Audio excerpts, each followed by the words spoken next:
Chapter 529. That night there were no tents, nor were there any places to sleep. Wu Tong and Jing Jian usually slept outdoors, lying on a rock and sleeping. Lin Muyu had no choice but to take out the white robe from her cosmo sack and spread it on the grass. Then she used a few pieces of paper to form a canopy over a tree branch to block the dew. Fortunately, the depths of the white leaves forest were like spring, and there was no cold wind at night.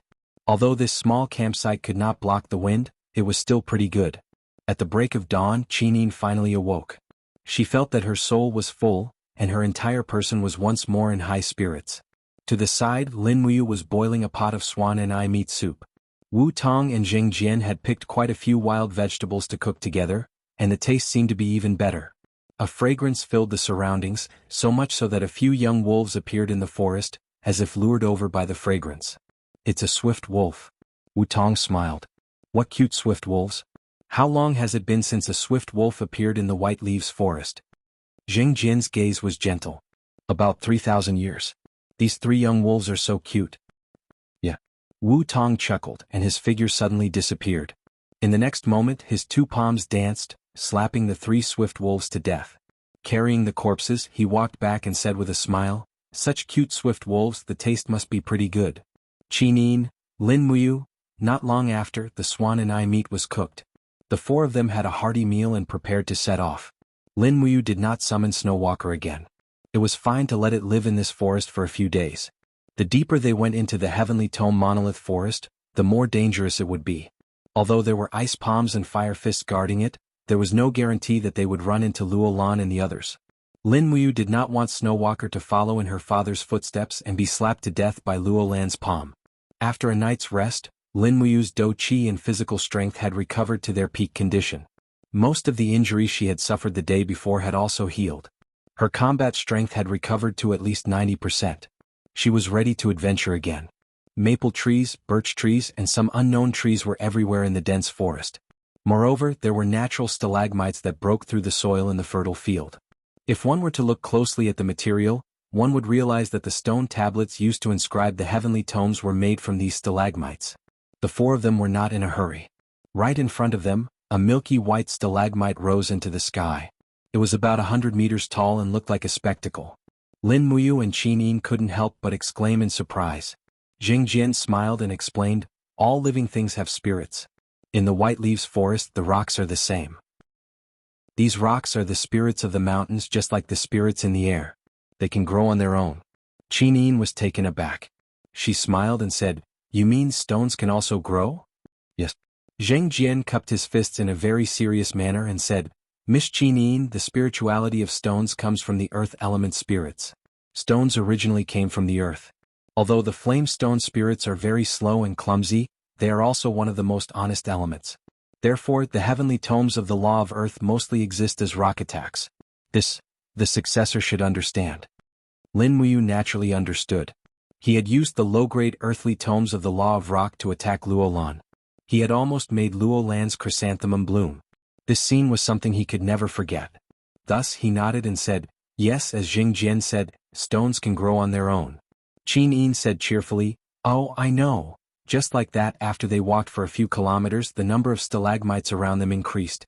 It gave them the feeling that they had entered a stone forest. Suddenly, a powerful aura appeared in Lin Muyu's spirit pulse technique. However, these auras were fluctuating violently as if something had happened. "What's going on?" Wu Tong also sensed something. He clenched his fists and said, "I think we should pick up our pace. Something must have happened up ahead." The 4 of them leapt up together, and in the blink of an eye, they had traveled several kilometers. However, they could only hear miserable howls coming from up ahead. In the open space of the forest, behemoths with fiery red hair were lying there, howling. Some were already dead, while others had their arms and legs torn off, lying there waiting for death. "What's going on?" Lin Muyu was stunned. "Who did this, these behemoths?"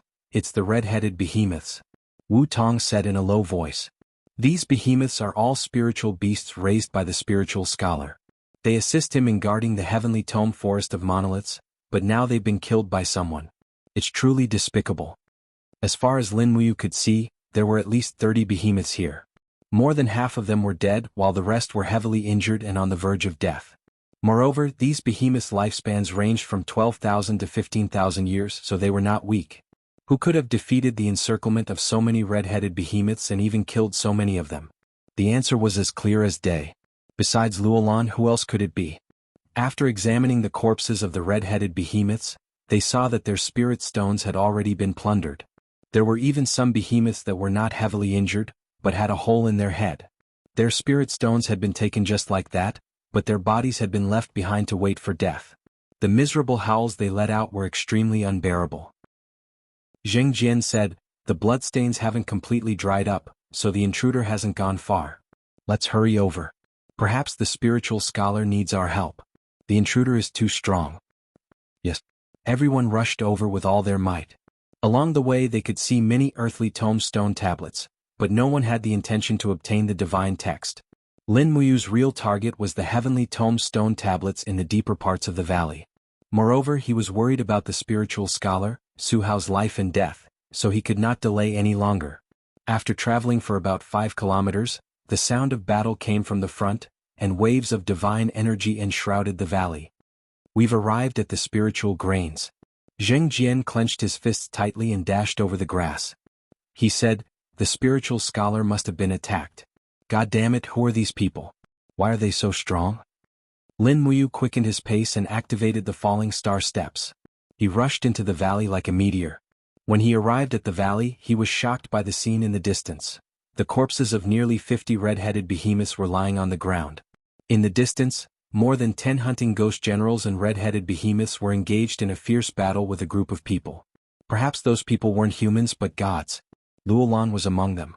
Divine energy enshrouded her palm, and her face was full of smiles. Behind her was a group of disciples from the 7 world palaces, and there was no lack of Saint Realm cultivators among them. However, the one with the strongest killing intent in the group was a woman dressed in a fiery red dress. Golden divine energy flowed between her arms. She was actually another God Realm cultivator? BFFF. The woman in red suddenly struck out with one arm, and flames surrounded her arm. Her palm directly pierced through the head of a red-headed behemoth. In the next moment, the warm spirit stone was forcibly plucked out by her. Fresh blood flowed everywhere, but her face was full of a satisfied smile. Her palm shone with a resplendent golden light, and a mysterious force rapidly disintegrated the spirit stone. "Who?" The woman took a deep breath and absorbed the behemoth's spirit stone into her body. The satisfied expression on her face became even more exuberant and she said with a smile, "Only the spirit beasts of the human world are so delicious, wah. Luolan, you've made the right choice to bring me here." Luolan smiled respectfully, "As long as Dancing Flame Immortal is satisfied, you can enjoy all the spirit stones here." "Good." The woman in red's smile became even wider. "Don't worry, I won't forget about your benefits. After we obtain the 8 great divine books of laws, I will naturally give you 2 or 3 of them." "Thank you, Dancing Flame Immortal." Luolan's face was full of smiles. At this time, a melodious flute sound suddenly came from the depths of the valley. In the distance, there were stone pillars carved with dragon patterns, and a handsome scholar sat on a white jade slab, playing the jade flute in his hand. The flute sound seemed to contain some kind of mysterious power, and the morale of the behemoths and hunting ghost generals, who were almost exhausted, was greatly boosted. They brandished their weapons and sharp claws and rushed towards Luolan and the others. "Scholar Ling, this person must be Su Hao. Humph, truly hateful." Luolan sneered and said, "Men, go kill that weak scholar. He's the one who's causing trouble and ruined our plans. Go immediately." "Yes, venerable immortal." A Saint Realm First Layer disciple flew over with a long sword in hand, and raised his sword high up in the air. Suddenly, a towering wave of energy surged out from the long sword, and with a momentum that could split heaven and earth, the sword smashed down. Disciples of the 7 world palaces, each and every one of them had extraordinary skills. The flute sound stopped and Scholar Ling suddenly opened his eyes, which shone with a faint green light. Suddenly an iron fan appeared in his hand, and the golden divine runes carved on it glowed brightly. An indigo light shot up into the sky, and the energy of heaven and earth had already been drawn. It was a mid-grade heavenly book, the Law of Wind. Shwa! In the calm valley countless invisible wind blades suddenly appeared, and in the blink of an eye, they gathered into a towering storm that swept out. What? The 7 world palaces' disciples in the air could not dodge in time, and their bodies abruptly shattered into pieces. As for Scholar Ling Su Hao, he lightly spun his iron fan, and the power of the heavenly book continued to wreak havoc. In an instant, 7 of the 7 World Palace's disciples were also shattered by the wind, and Luo Lan's expression was as ugly as it could be. "Bastard!" That red-robed girl roared in anger, and her pair of jade feet lightly stepped on the void and she leaped into the air. She raised her tender arms and a towering flame condensed in them as she said indifferently, "Break for me." Boom! The flame and the storm collided, and the sound of explosions rang out incessantly.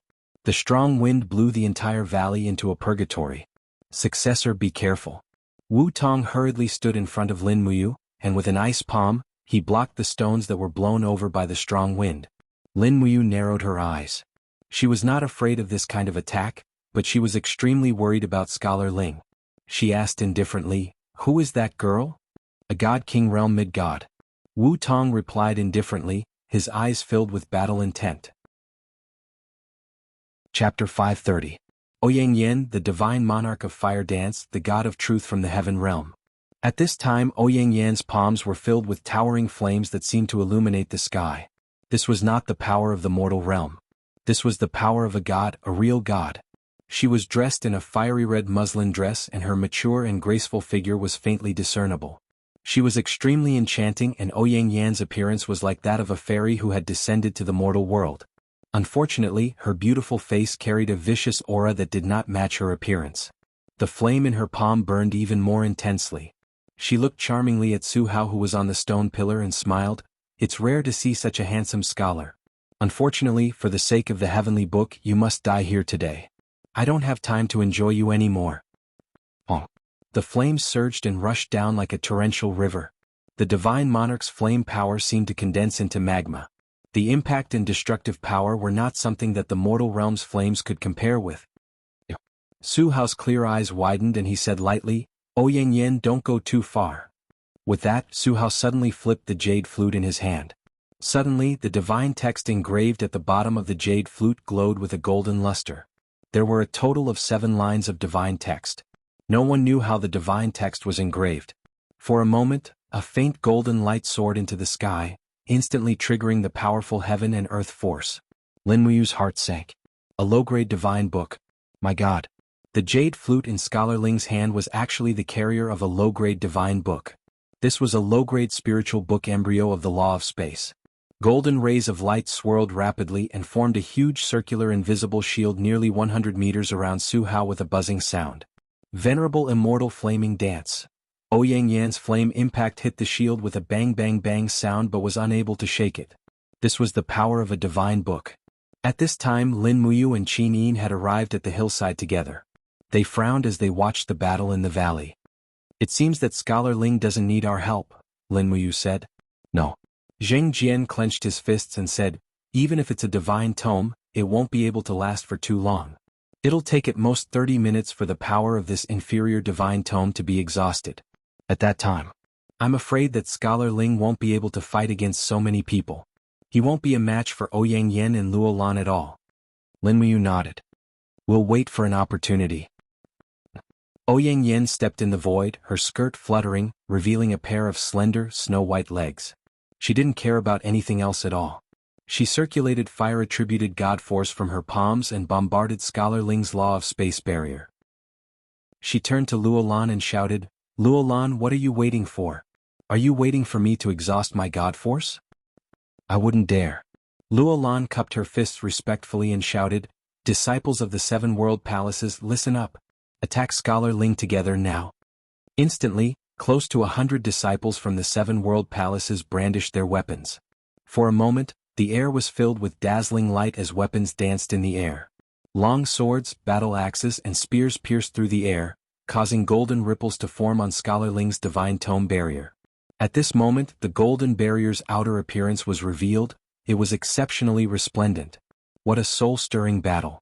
Qin Yin was dumbfounded, her beautiful eyes were filled with disbelief.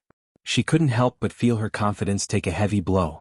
This kind of battle was something she would never be able to experience in her entire life, right? Lin Muyu could sense Qin Yin's dismay. That's right, how could mortals hope to experience such a battle? Even Lin Muyu felt a little dispirited in her heart, let alone Qin Yin. He couldn't help but hold on to Qin Yin's dainty hand as he softly laughed. It's all right as long as we continue to cultivate and improve, we will also ascend to godhood one day. Qin Yin's beautiful eyes reignited with hope as she nodded with a smile. We will. At this moment, in less than the time it took for an incense stick to burn, the golden spatial barrier formed by the low-grade divine tome was already on the verge of breaking apart. It had absorbed too much energy, causing cracks to appear on its surface, and it looked like it was about to collapse. If Scholar Ling didn't have a second divine tome to defend against Ouyang Yan, he would most likely be buried under Ouyang Yan's divine flames. Clang. Lin Muyu pulled out her stellar sword and said in a low voice, Wu Tong Jingjian, we're preparing to attack. Xiaoyin, be careful. Emin? Yes, successor. The four of them dashed down the mountain and headed straight for the battlefield. Lin Muyu was the fastest with the falling star step, and she fell down the mountain like a green meteor. Just as Scholar Ling's golden barrier disappeared, Lin Muyu landed in front of him with a bang. The tattered hunter's cloak fluttered behind her, and she brandished her stellar sword with a dazzling radiance. The seven luminary celestial sword instantly formed, and as Lin Muyu waved her long sword, a golden dragon blood battle shield instantly formed in the air, replacing the defensive power of the heavenly tome. Bus. Seeing the golden dragon blood battle shield forming in front of her, Ouyang Yan, who was in the air, was also stunned. Her beautiful eyes looked through the dragon blood battle shield and saw that the young man wielding the sword was actually an extremely handsome swordsman. Moreover, his eyes revealed a determination and arrogance that Scholar Ling didn't have. This was a handsome man with a completely different temperament from Scholar Ling. In an instant, Ouyang Yan's heart trembled. Holding a raging flame in her palm, she indifferently said, Young man, who are you? Lin Muyu raised her head to look at her, and the hostility between her brows became even stronger. She said, The person who guards the heavenly tome monolith forest. Ouyang Yan, I advise you to stop. As a god of the heavenly realm, you actually participate in the struggles of the mortal realm. You are truly a disgrace to the heavenly realm. What did you say? Ouyang Yan's phoenix eyes narrowed and she said, Do you think I want to come to the mortal realm? If you have the guts, say it again. Lin Muyu still raised her head to look at her, only to see the violent wind formed by the king's battle flame blowing Ouyang Yan's skirt wildly. Lin Muyu said, As a god, you must have the dignity of a god. As a god, you wear pink underwear and fight here. What kind of propriety is that? You. Ouyang Yan was about to explode. She actually let this brat see the color of her underwear today. It was simply too embarrassing. In an instant, Ouyang Yan's heart once again began to thump. This brat's words were so wild, it was truly likable. Unfortunately, he was Scholar Ling's man. Today, for the divine book, she must kill him. Young man. Ouyang Yan calmed the anger in her heart and said indifferently, If you leave now, I can spare your life. If you insist on being my enemy, then today you will become one of the corpses here. Lin Muyu did not speak. Luo Lan said with a face full of anger, Dancing Flame Immortal, you don't need to talk nonsense with him. This brat is the Empire's valiant Dragon Legion's commander, Lin Muyu, our old enemy. Look at the star sword in his hand, it is the substandard divine weapon that I gave you but he took away. Is that so? Ouyang Yan's beautiful face twisted and she said, Good you. Today I must be ruthless. Flames danced wildly in the air. Ouyang Yan was a god of fire law, and her comprehension of fire was probably higher than Fire Fist Jingjian's. She gently raised her arms and suddenly waved them. Thousands of flames fell from the sky, directly rushing towards Lin Muyu's dragon blood shield. Bang bang bang, the sound of explosions did not stop, and in the blink of an eye Lin Muyu's blood was boiling, and she vomited a mouthful of blood.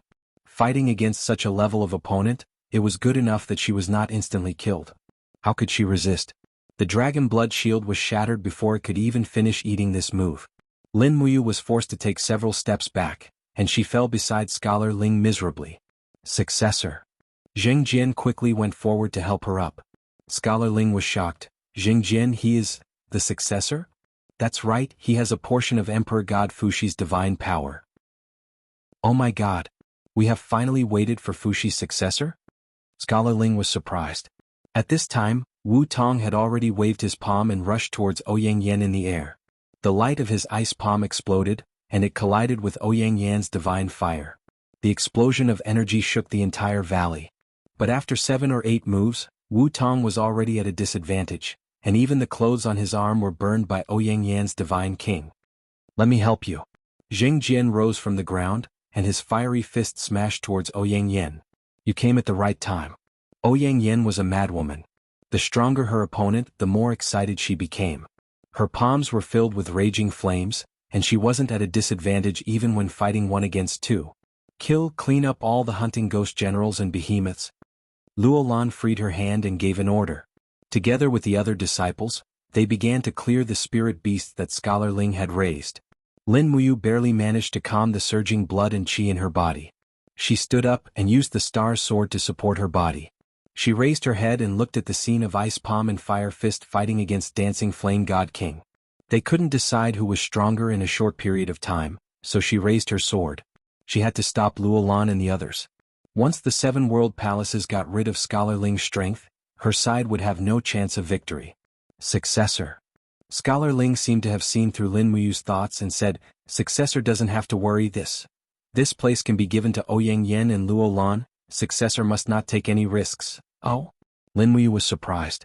Scholar Ling's lips curled into a faint smile and he said, You and this lady come to my side. In a while I will call Wu Tong and Jing Jian back, and we will go to the Heavenly Book Shrine 5 kilometers away. Let them have this place. Lin Muyu's thoughts were meticulous, and she had already guessed that Scholar Ling definitely had a high-level teleportation Heavenly Book of the Law of Space.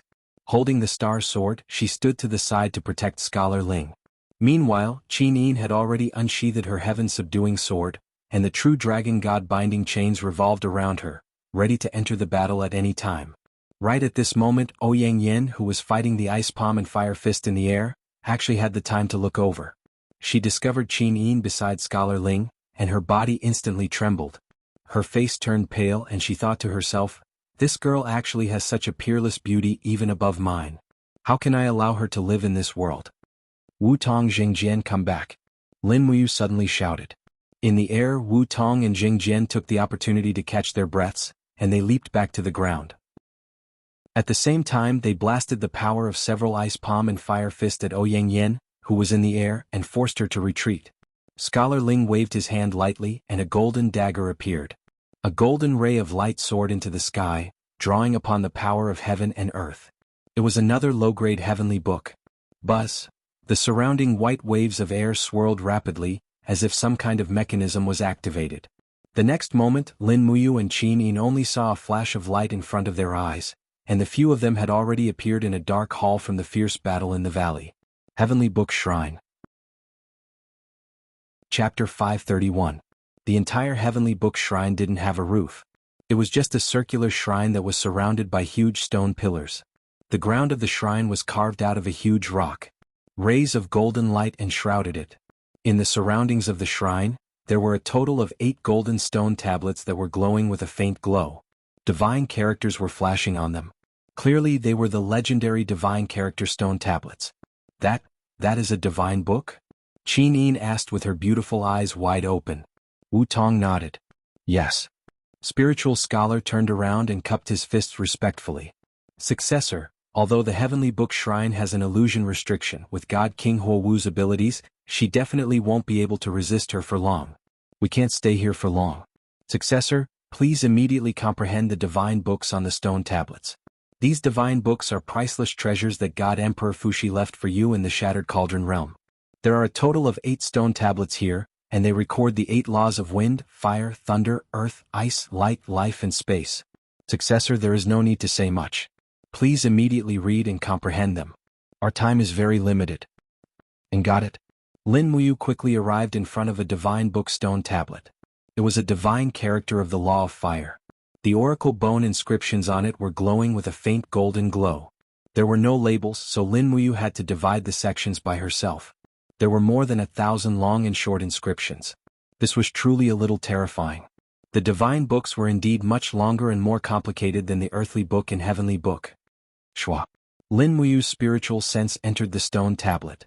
One by one, the golden inscriptions flew past her mind. It was as though they were imprinted in her mind. As she read them word by word, her surroundings suddenly turned into a sea of fire. There were ashes everywhere. Between heaven and earth, there were only surging flames and torrential flames. Living beings were wailing and crying. Above the sky, a beam of fire descended. It was a sovereign god emperor, fire god. When the fire god general raised the sharp sword in his hand high up in the air, raging flames quickly swept across the land, destroying the entire plain. Lin Muyu suddenly let out a miserable howl and stumbled back a few steps. A paragraph of divine text seeped into his eye, and was hard to forget. The stone tablet slowly cracked, and a wisp of flame contained within the stone tablet lingered around Lin Muyu. Then it slowly merged with his fighting flame. Lin Muyu only felt an unimaginable sense of exhaustion. He couldn't help but murmur, "Fire attribute divine book? Fire god Armageddon?" Qin Yin gently held his arm and asked with concern, "Have you comprehended it?" Lin Muyu gently hugged Qin Yin's shoulder and said, "Xiaoyin, help me to the other stone tablet. I still have some spiritual energy left, so I should be able to comprehend another one." "All right." The two of them stepped on the blue stone and came before another stone tablet. It was a wind element divine tome. Lin Muyu forced herself to focus her gaze on the divine text, and her spiritual perception quickly flew into the stone tablet. Just like before, she soon entered the illusory realm created by the divine tome. Strong winds howled in the surroundings and tornadoes raged between the heavens and earth, tearing the cities apart and crushing the residences of the common people. The land was filled with wails and cries. Wind element divine tome, storm dragon spin. In the blink of an eye, nearly 1,200 divine characters of storm dragon spin were imprinted in Lin Muyu's heart, and the golden stone tablet also shattered with a crack. Ugh! Lin Muyu took a deep breath and his entire body was filled with fatigue. At this time, a faint golden luster had already appeared on his beer.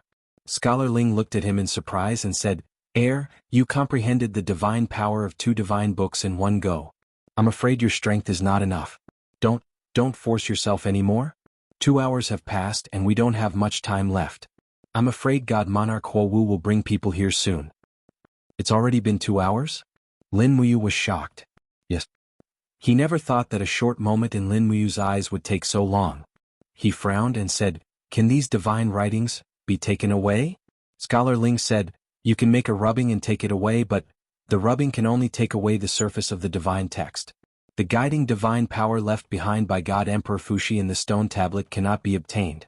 Even if you obtain the complete divine text, unless you are a genius, I'm afraid it will be difficult to write it into a divine book. At most, it will be a heavenly book or an earthly book." Lin Muyu nodded. "Is there a way to delay Ouyang Yan and Luolan?" "Yes." Scholar Ling frowned and said, "There is an extremely powerful existence imprisoned in the mountain beside the divine book shrine, the Beeman King. Back then, God Emperor Fuxi spent a lot of effort to tame him. But these years, without the deterrence of Fuxi's divine power, the Beeman King has become increasingly violent and no longer listens to his subordinates' orders. If the heir really has Fuxi's divine power, don't give it a try, the Beeman King might submit again." "All right then, bring me there." "Yes." When passing by a divine book stone tablet, Lin Muyu glanced at it. It was a divine book of the Law of Light. He said, "Xiaoyin, read this stone tablet here and try to comprehend it. Wait for me to come back. If there are any divine texts that you don't understand, I will teach you later." "Then, all right then." Qin Yin originally wanted to see the Beeman King, but for the sake of the divine book, she had no choice. On the side of the mountain rock, lines of intersecting runes appeared. Wu Tong walked forward and lightly pressed his palm on the giant rock. With a low shout, a door opened. It was actually a secret chamber. When the door was opened, a fishy and rotten smell wafted over. Furthermore, Lin Muyu's spirit pulse technique immediately had an intense reaction. The aura power in front of them was extraordinarily strong. It was even stronger than Scholar Ling Ice Palm Fire Fist, and the intensity of the aura power was not inferior to Ouyang Yan's. Walking down the damp and cold stone steps, Zheng Jian raised his hand and lit a torch. He held the torch and walked in front, illuminating Lin Muyu, Scholar Ling and the others. The path in the cave wasn't too far away. However, when Lin Muyu took a closer look, she realized that the 2 sides of the stone path were actually suspended in the air. Looking over, it was as though she could see the stars in the sky.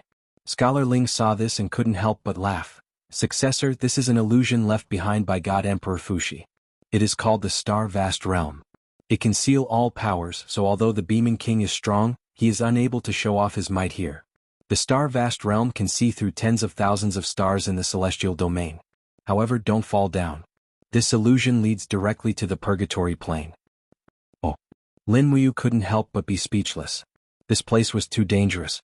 The suspended stone path extended into the distance and directly connected to a punishment platform that was carved out of a giant rock. On the punishment platform there was a giant beast kneeling. Its body was no different from the Demon King, but the hair on its head was indeed golden. Its hands were pierced by chains and it was hung between two giant stone pillars. There were many runes circulating on the chains. If it wasn't for these runes, it probably wouldn't have been able to seal such a strong Demon King. Sha Sha. Wu Tong and Jing Jian walked in front, one on the left and one on the right. They stepped onto the giant rock and split up.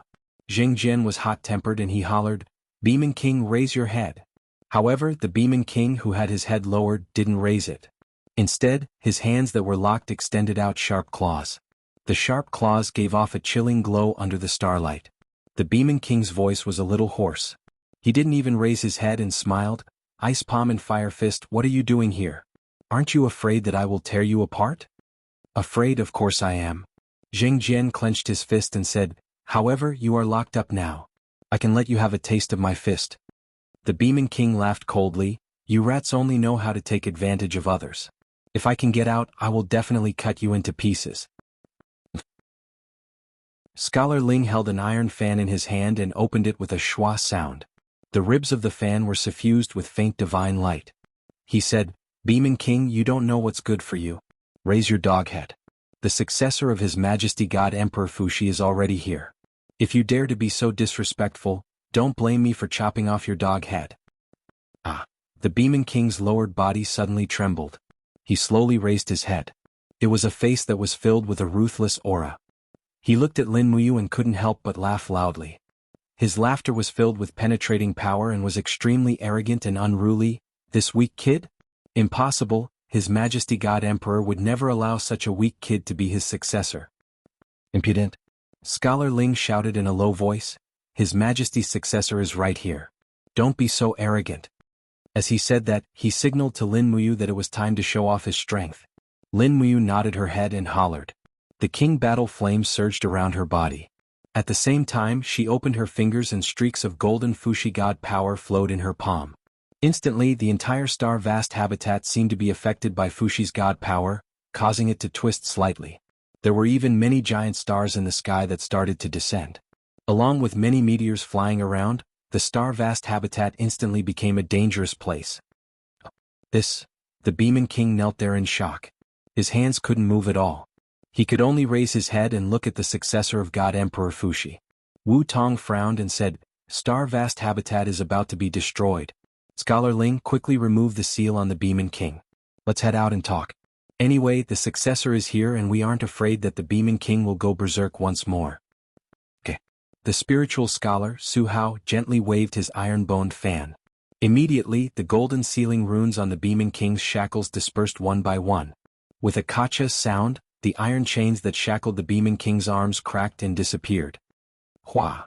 The Demon King took in a deep breath like he was relieved of a huge burden. He still knelt there.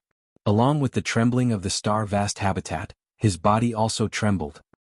He raised his head and a fierce glow appeared in his eyes. As if Scholar Ling had seen through Zhongyu's thoughts, he said, "If you want to kill the inheritor, then go ahead. But you must know that if you hurt the inheritor, no matter where you run, the Fuxi celestial monarch of the human realm beyond heavens will find you and turn you into ashes. He will also annihilate your beaming celestial race and make you disappear from the universe." The Demon King shuddered and the fierceness in his eyes disappeared. Very quickly, he knelt on the ground like a tamed dog. I, the king of the Demon race, is willing to listen to the successor's orders. I have no regrets." Lin Muyu smiled, "Let's head out first." Okay. Chapter 532. Hong Hong Hong. When the five of them flew out of the cave, the star vast habitat behind them exploded. The entire star vast habitat had been destroyed by Lin Muyu's Fuxi power. Rumbling sounds spread out from within the mountain. In the blink of an eye, the entire mountain range collapsed and turned into a deep abyss. Looking down, one couldn't see the bottom at all. "What is it?" Qinin quickly went up and asked with concern.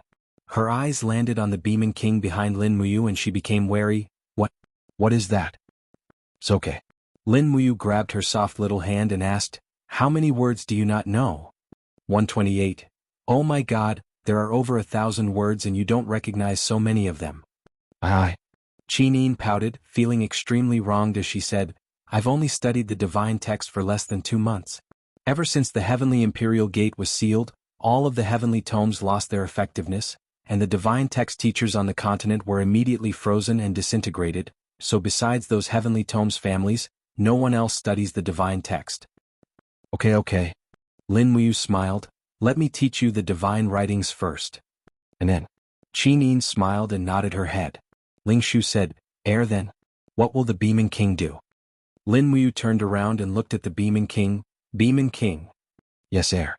The Beaming King knelt down obediently, I will listen to your orders. Lin Muyu said, you and Ice Palm and Fire Fist will go against the enemy. You have to block Ouyang Yen and Luo Lan. Do you understand? God. The Beaming King suddenly became excited, his eyes filled with killing intent.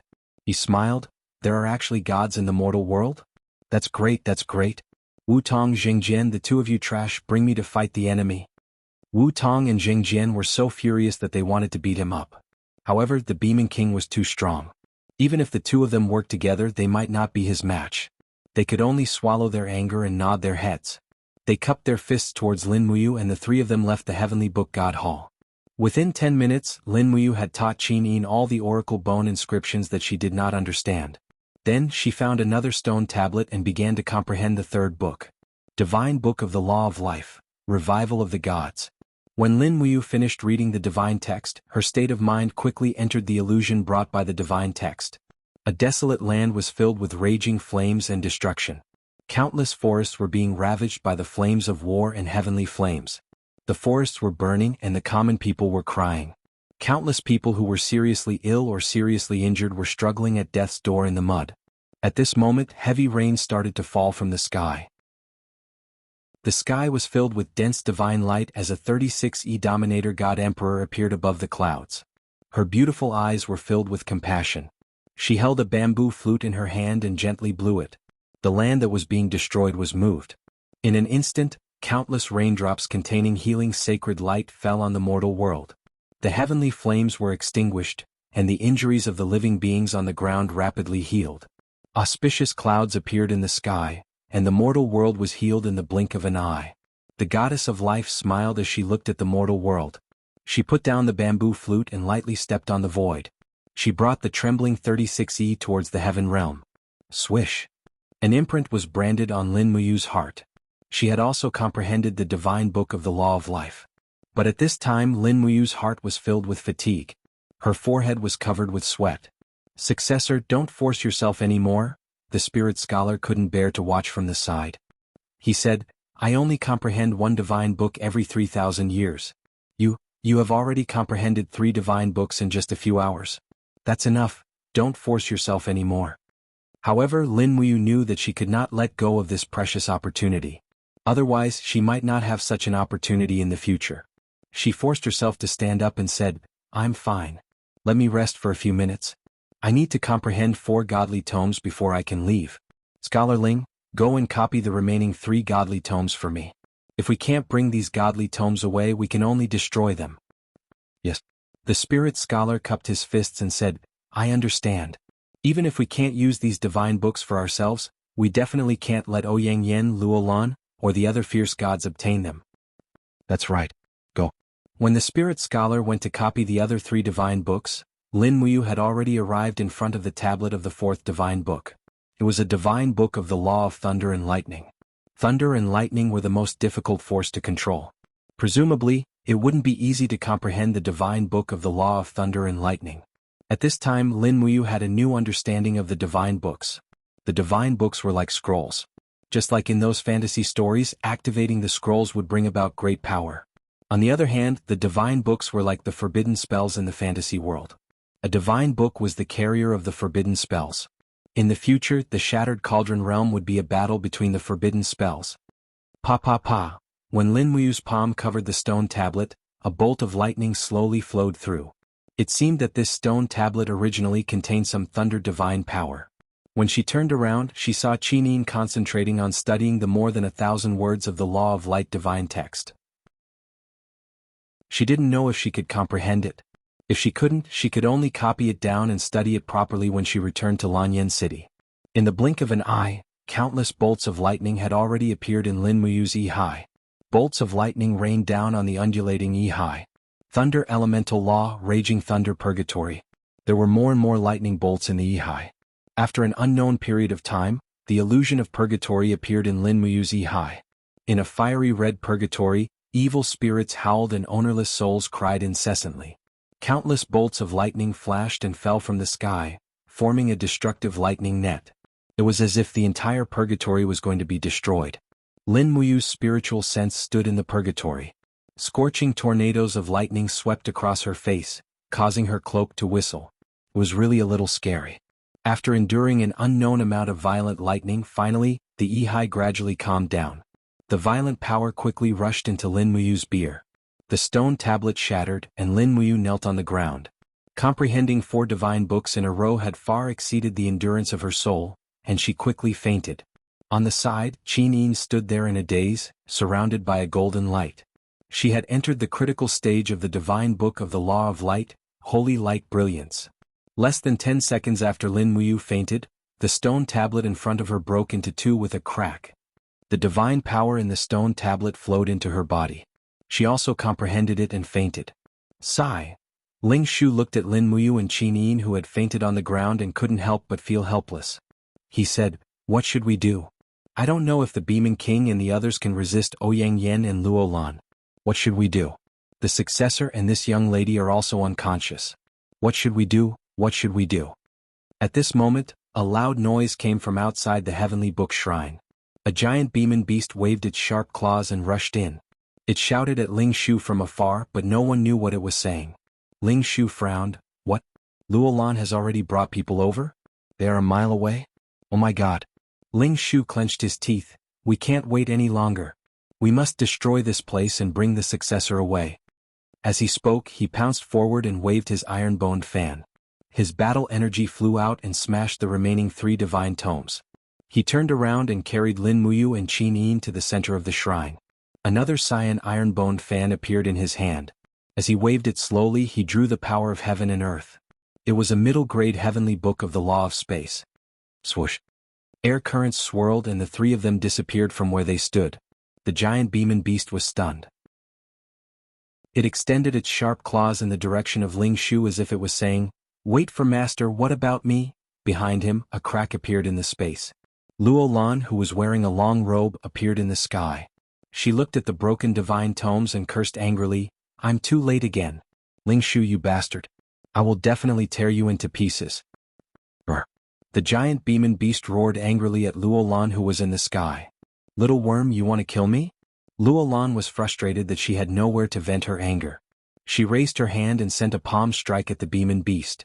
The poor demon beast couldn't even withstand a single blow and was instantly smashed into pieces. At this time, a large number of disciples from the 7 world palaces rushed into the valley. All of them stared dumbfoundedly at the destroyed mountain range and the heavenly book shrine. Lu Zhan slowly walked forward and said, "Master, the forest of divine tomes is gone. The 8 divine tomes are all in ruins." We are still too late." Luo Lan snorted coldly. "Ling Shu used the heavenly book of the law of space to escape. He can't have gone far. Chase after him." Right at this moment, another disciple stood in front of a stone stele and said, "Master, look, there's a piece of divine scripture that hasn't been completely destroyed here. It's the laws of light, but it's broken into 2. If we glue it back together, then perhaps we'll be able to form a complete divine scripture." "Is that so?" Luo Lan's heart skipped a beat and she said happily, "Quick, stick the stone tablet back together and bring it back to the 7 world palaces." "Yes, master." Lu Zhan furrowed his brows and said, "Master, the dancing fire god monarch Ouyang Yen is still fighting with the Beaming King and the ice palm fire fist outside the valley. Should we go help her? If Ouyang Yen is killed, I'm afraid it would be a great loss to our Iha country." "Humph." Luo Lan snorted coldly and said, "Ouyang Yen is naturally arrogant. She's just a crippled god whose godhood was stolen. After descending into the human world, she actually surpassed me. How hateful. Let her fight. It's best if she dies, but even if she doesn't die, it won't be any better. The news about this piece of divine text must be kept a secret. Ouyang Yen cannot know about it. Do you understand?" "Yes, disciple understands." Chapter 533. In a gloomy and cold bare cave, the light of a jade pendant slowly flowed, illuminating the cave. Scholar Ling's entire body was trembling, his arms hugging his knees as he sat there. His expression was rather tired, and his once handsome face was already lined with wrinkles. His black hair was already beginning to turn white. To the side, Lin Muyu and Qi Nin lay side by side, their bodies covered by a bare skin. The two were still sleeping, and this was already the 7th day. Ah! Lin Muyu slowly awoke from her unconsciousness. When she opened her eyes, she saw the gradually aging appearance of Scholar Ling. "Successor, you're finally awake." Scholar Ling excitedly exclaimed. How did you?" Lin Muyu was dumbfounded. "So how did you become like this?" Scholar Ling awkwardly replied, "In order to avoid the pursuit of God King Huo Wu and Luo Lan, we could only bring you to the edge of the Heavenly Tome Monolith Forest. The divine power of the time seal here is already rather weak, so this subordinate's life is quickly fading. Reverting to my old appearance is to be expected. After all, I've already lived for more than 10,000 years. Divine power of the time seal? Lin Muyu could not help but ask, if I use Fushi's divine power, can I restore your appearance? Perhaps. Scholar Ling also did not know the result. But it's best to leave the successor's divine power for him to use. This subordinate cannot waste the successor's divine power. No. Lin Muyu left no room for doubt as she stopped him. Just sit quietly. As she spoke, Lin Muyu sat cross-legged and gave a soft cry. Instantly, golden light exploded from her body. Fushi's divine power flew out from her body and into Scholar Ling like a ribbon. Strands of it seeped into Scholar Ling's sea of consciousness, and a miraculous sight occurred. Scholar Ling's grizzled hair gradually returned to black, and the wrinkles on his face also slowly lessened. Who? Lin Muyu took a deep breath and continued to use his divine power to heal Scholar Ling's old age. He was completely unaware that Qi Nin had also woken up and was staring at him with her beautiful eyes wide open. Not long after, Scholar Ling regained his appearance from 7 days ago. He knelt down joyfully and said, "Thank you, successor, for using your power to heal me." "You're welcome." Lin Muyu turned around and saw Qi Nin. She couldn't help but smile. "Xiaoyin, you're awake too. How do you feel now?" After absorbing the power of the divine book, Qi Nin's cultivation and state of mind had improved greatly. She smiled and replied, "It's very good. I feel that my cultivation has improved." "That's good." Lin Muyu asked, "Scholar Ling, how many days have we been hiding here?" Scholar Ling replied, 7 days and 7 nights. "So long?" Lin Muyu couldn't help but knit her brows and said, "How are the Beeman King Wu Tong and Jing Jian?" "They're all right." Scholar Ling sat cross-legged and said respectfully, "Before God Emperor Fushi ascended to the sky beyond heaven, he placed a restriction on us. We can feel each other's life force. They're only seriously injured and not in danger of dying. On the other hand, Ouyang Yen and Luo Lan's subordinates suffered heavy losses. Many of their divine domain experts died. They really deserved it." Lin Muyu said, "They should have taken away many of the heavenly books, right?" "Yes." Scholar Ling replied truthfully, "Ouyang Yen and Luo Lan made a total of 13 heavenly books, over 30 earthly books and countless spiritual books and human books from the heavenly book forest. However, they were just rubbings. Even if they were given to a specialist to study, the chances of them becoming a book would be very low. The heavenly books were created by God Emperor Fushi, so it's not that easy to become a book." "Yes." Lin Muyu said worriedly, "It seems like a heavenly book war between the Empire and the Iha country is unavoidable." Qi Nin nodded her head and said nothing. Scholar Ling smiled and said, "Successor, you don't have to worry too much. The heavenly books that you've comprehended are all-encompassing. As long as you learn the heavenly books, you'll be able to inscribe the heavenly books and earthly books of the same law. A heavenly book already contains all the heavenly books of the same law, so successor just needs to properly study the heavenly books of the 8 laws." "Yes, that's great." Lin Muyu said, "Have Ouyang Yen and Luo Lan's men left yet?" "They couldn't find us. They left the White Leaves Forest 3 days ago." Scholar Ling cupped his fists and said, "Successor, it's already safe outside. Let's go out. This subordinate needs some time to rebuild the Heavenly Book Forest defenses. I believe that the cultivators of this continent will come endlessly to cause trouble for the Heavenly Book Forest." "Yes." The 3 of them crawled out of the cave. This bare cave was dozens of meters deep. It was no wonder that Luo Lan, Ouyang Yen and the others couldn't find them. It must have been difficult for Scholar Ling to find such a place to hide. Within the White Leaves Forest, there were smashed spiritual tomes and human tomes everywhere. Those who saw it could not help but feel a little ashamed. Humans should be most proficient in destruction. The heavenly book forest of monoliths that Fushi had painstakingly left behind had actually been mostly destroyed after this battle. Scholar Ling's heart ached and his eyes were filled with sorrow. They didn't walk too far before the sharp howls of experts could be heard in the distance. In the next moment, 3 figures appeared in the forest. They were the Beaming King Wu Tong and Jing Jian. This subordinate pays his respects to successor. Successor is fine. This is truly great, Jing Jian said respectfully. The Beaming King was also kneeling on the ground. There was a huge burn wound on his shoulder which had scorched his hair. There was even a wound on his shoulder that had burst open and flowed with fresh blood. Presumably this was the masterpiece that Ouyang Yen had left behind. Lin Muyu nodded. Is everyone all right? We're fine. Lin Muyu walked forward and took out a bottle of first-grade healing medicine from her cosmos sack. She handed it to the Beaming King and said, "This bottle of medicine can heal your injuries. Use it immediately. The injury caused by Ouyang Yan's godly power can't be healed with ordinary medicine." Many thanks, successor. The Beaming King received the healing medicine with some suspicion. Probably when God Emperor Fushi was in the mortal realm, he had not been so kind to him. When the healing medicine was poured on his wound, a cool and comfortable feeling came from his wound. The Beaming King could not help but let out a gasp. A rather obvious healing feeling came from his wound. This was indeed a good medicine.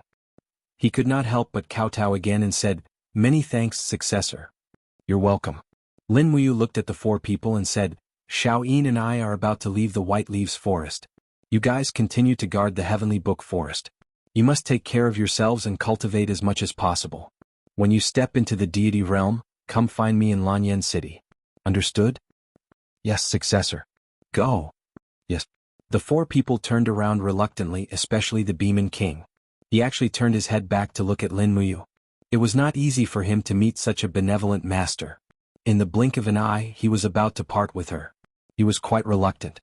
Thinking about it, Fushi must have beaten the Beaming King many times in the past because of his violent temperament.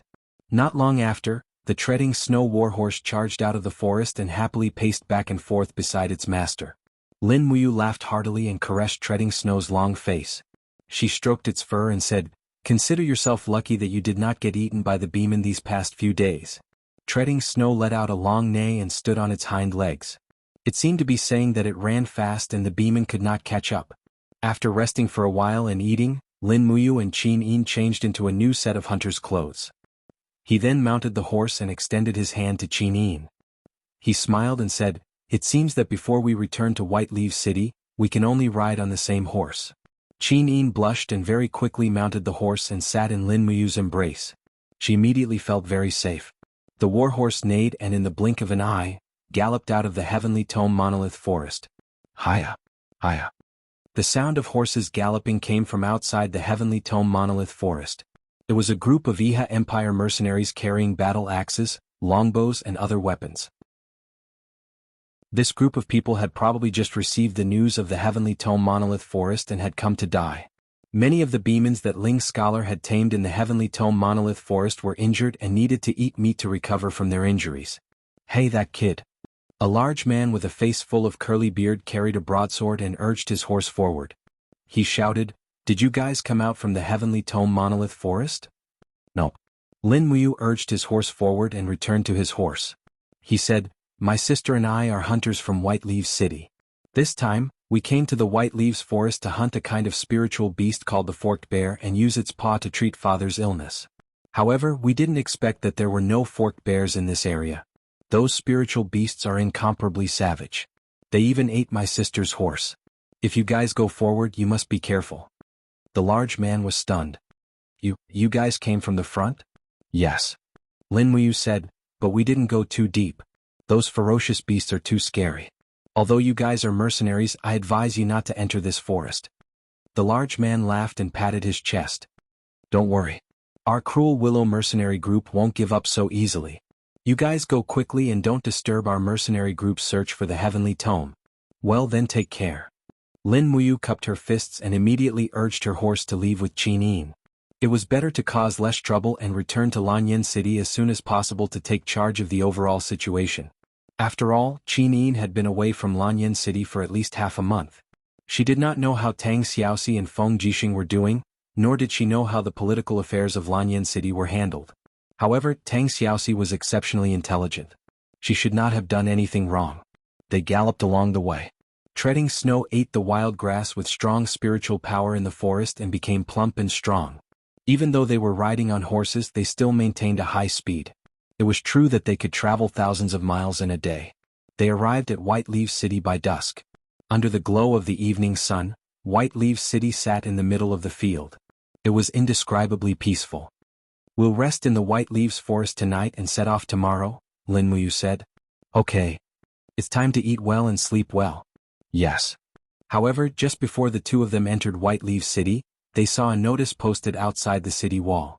It was a wanted poster and there was a drawing of Lin Muyu and Qin. Unfortunately, the drawing was 2F*King different. As a result, no one recognized Lin Muyu and Qin when they swaggered into the city. Chapter 534. The streets of Whiteleaf City were bustling with activity. As night fell, thousands of lanterns lit up the streets. Cultivators, mercenaries and noble families from all over the continent appeared in Whiteleaf Forest. Most of them had come for the Forest of Heavenly Tomes. After all, whoever obtained a Heavenly Tomes might be able to become a marquis in the Yihe Kingdom or the Empire. Lin Muyu and Qin entered the city dressed as hunters. After finding an inn to stay in, they bought a new set of clothing. Qin wore a plain dress embroidered with golden flowery patterns. Paired with her natural beauty, she looked like a fairy descending to the mortal world. Together with a robe made of animal hide, she looked like a young lady from a wealthy family. Lin Muyu, on the other hand, wore a green robe and carried a long sword on his back. He disguised himself as a bodyguard and even bought a fake beard to stick to his chin. When Lin Muyu grew a beard, Qin couldn't help but smile at his appearance. Soon after, Lin Muyu prepared a mole for Qin. It had to make her look different from the one on the wanted posters. In the end, Qin stuck this mole below her eye. It looked like a tear-shaped mole, but after it was stuck, it made her look even more lovely. As expected, a superb skill like makeup was popular in any plane. At night, they sat by the window of the inn and ate dinner, tasting the unique flavor of Whiteleaf City's wine. A waiter served them a pot of fragrant wine and said, "This is our inn's specialty, 100 Leaves wine. Please enjoy." As he spoke, the waiter looked at Lin Muyu and Qin's swords and couldn't help but ask, "Are the two of you also going to Whiteleaf Forest to find that Forest of Heavenly Tomes?" "What's wrong?" Qin asked. The waiter lowered his voice and said, "If the two of you really want to go to the White Leaves Forest, I advise you not to go. A few days ago, I heard that the second son of the Northern Qi Kingdom's capital, Bailing City, brought a group of people into the White Leaves Forest and was killed by a mysterious person. Not a single one of the hundreds of people he brought with him survived, including many experts in the Yihe Kingdom's army."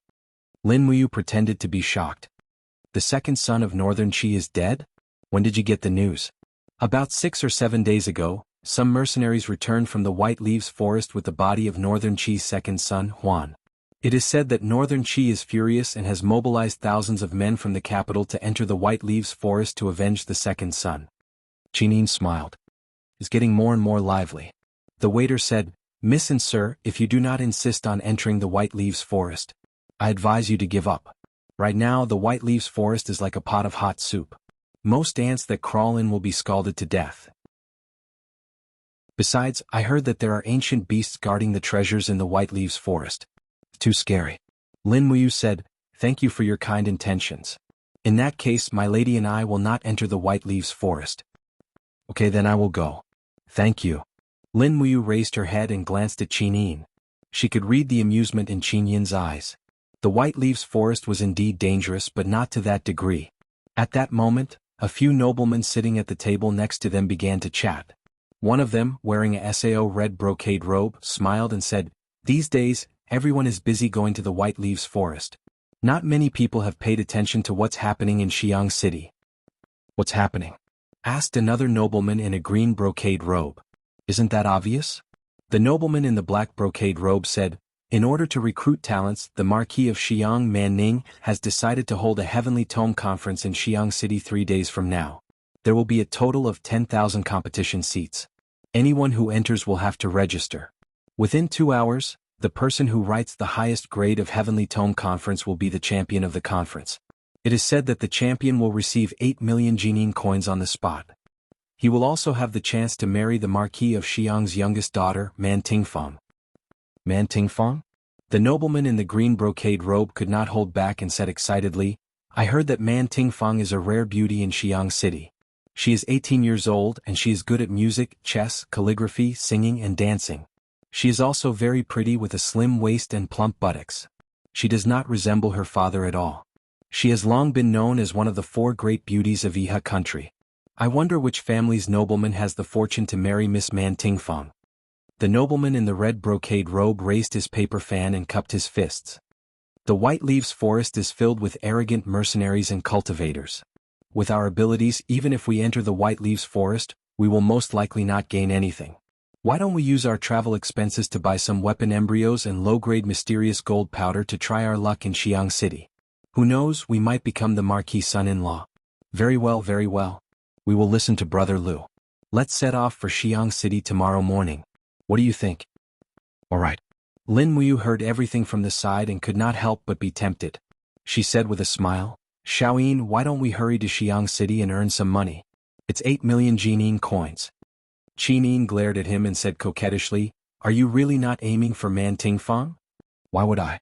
Lin Muyu held her little hand and said, He ran away after getting the prize money for first place. With Man Ning's appearance, how good can his daughter be? Qinin could not help but laugh.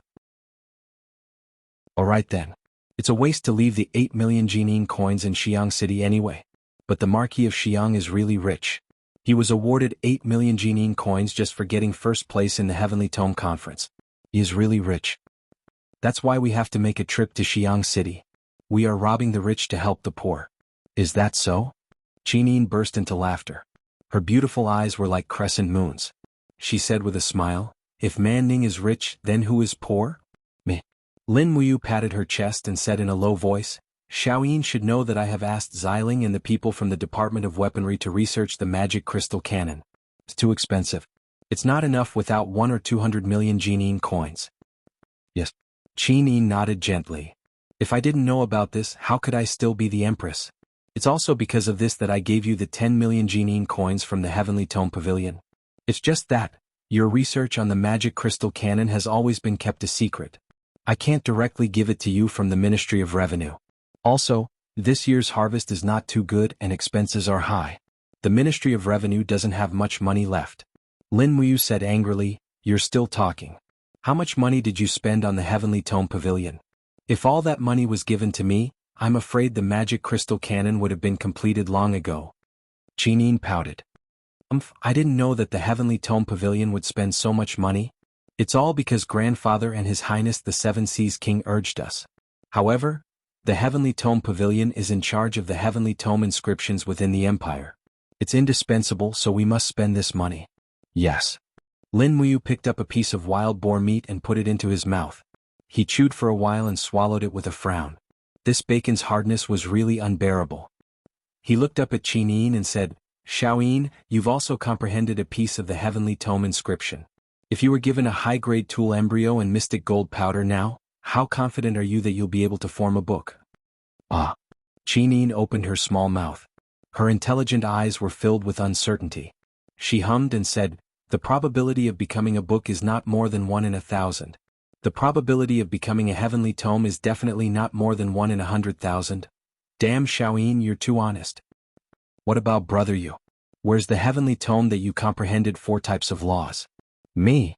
Lin Muyu's mood swayed. He raised his hand and twirled his beard. He pretended to be profound and said with a smile, If you give me high-grade mystic gold powder and a top-grade tool embryo, the probability of becoming a book should be about 20%.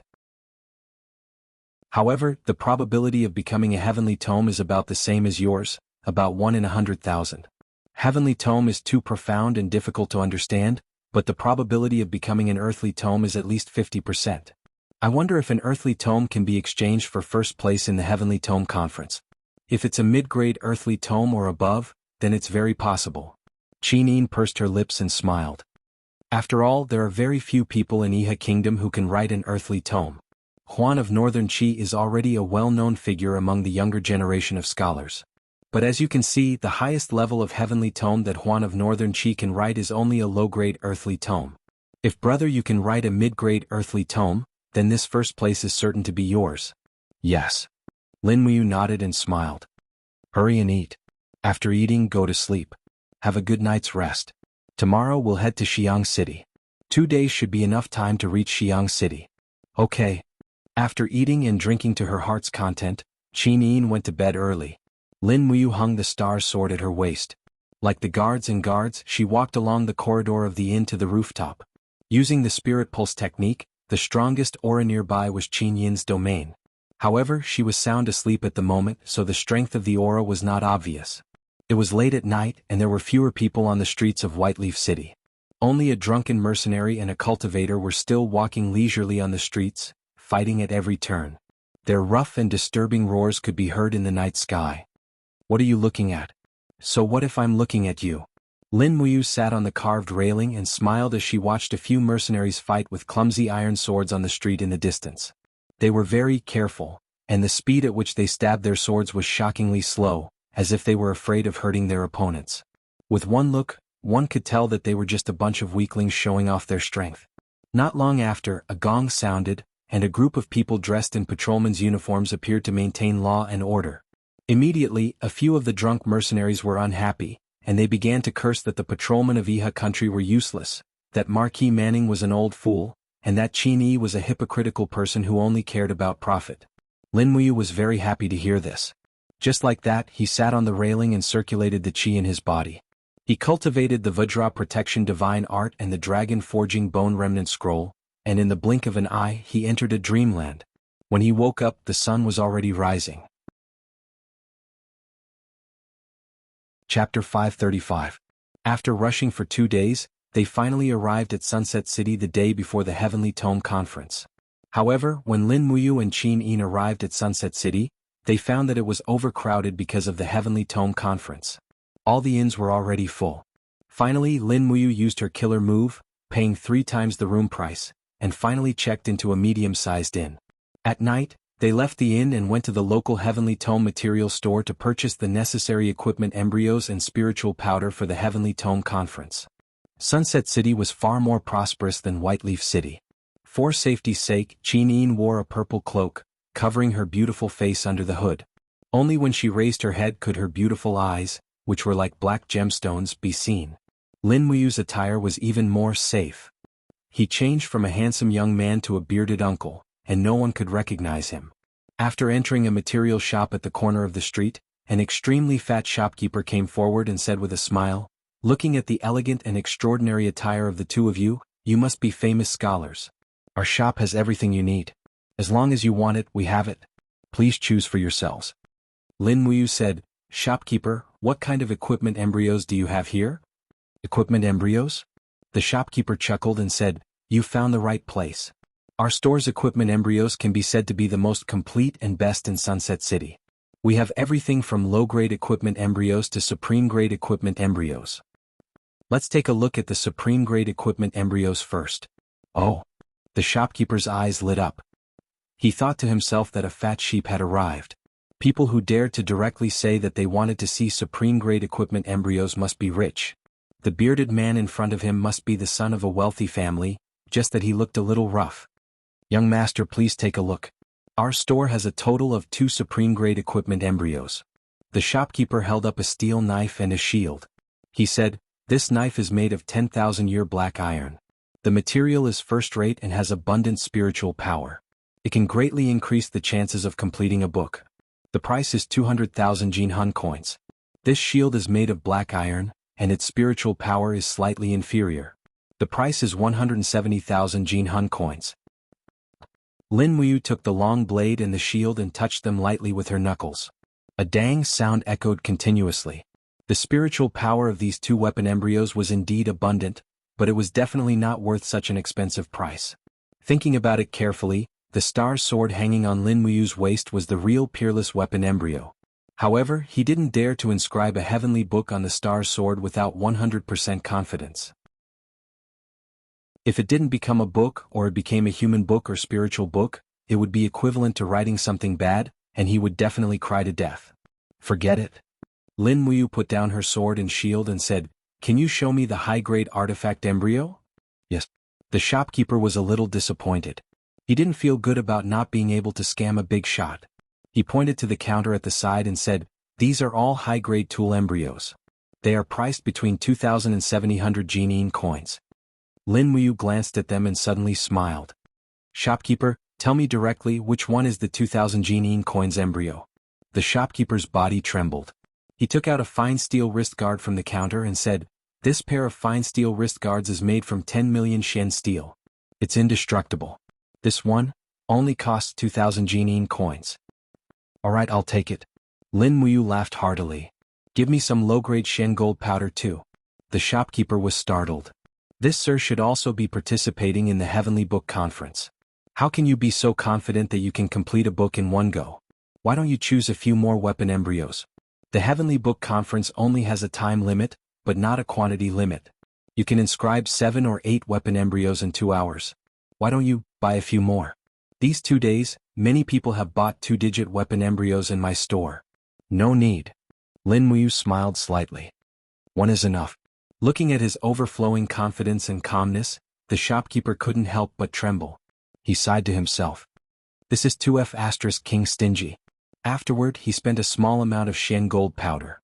However, it wasn't until after he bought it that Lin Muyu remembered that Northern Chi Huan had actually given him some mid-grade Shen gold powder in his dimensional bag. The few hundred Jinyin coins he had spent earlier had been wasted. Qinin watched from the side as Lin Muyu shopped. She couldn't help but sigh. This brother of hers was too good at running a household. He was not just stingy. He was unwilling to spend money that he could avoid. However, he was never stingy when it came to developing the magic crystal cannons and equipping the valiant dragon army. Thinking of this, Qin Yin's heart warmed. After nightfall, Lin Muyu played with the wristband in his hand. He looked at it carefully and made up his mind. This wristband had a very small area for inscribing divine text. He had to reduce the number of words to about 500 words. This also meant that he couldn't inscribe a complete 1,000 words in the divine book. He had to reduce the divine book of the 4 great laws to 500 words or less. Thus, after spending half the night, Lin Muyu had reduced the divine book of the fire laws, "Fire God extinguishes the world," to 500 words. He had removed some long passages and kept some key words. He didn't know if he could make it into a book, so he could only put it together. The next day he woke up early and checked out of the room with Qinin. They led the 2 war horses straight to the Heavenly Tome Conference. The Heavenly Tome Conference was held in the Hall of Heavenly Tome at the side of the Sunset Temple. The Hall of Heavenly Tome was the #1 department of Heavenly Tome in the Swift White Province, personally approved by Commander Qin Yi. It had the same status as the Heavenly Tome Pavilion in the North Ridge Province. The plaza of the Hall of Heavenly Tome was already filled with tens of thousands of tables for the participants to use. When Lin Muyu and Qinin rushed to the periphery, they saw a sea of people. Qinin was a little worried. "Brother Yu, let's hurry and sign up. Otherwise the quota will be full." "Okay." Lin Muyu said, "Let's sign up separately." "Okay." Qinin took the lead and squeezed into the crowd. He slowly released a little pressure from his body and pushed the surrounding people away, allowing him to successfully reach a group of examiners. After spending 10 Jinyin coins to sign up, he received a bamboo stick with his name and participation number written on it. Of course, the name was written as Lin Yin, a very ordinary name. It was only when Qinin came out that Lin Muyu squeezed into the crowd. An examiner raised his head and squinted at him. He asked, "What's your name? What's your identity? Where are you from?" Lin Muyu blurted out, "My name is Li Laifu.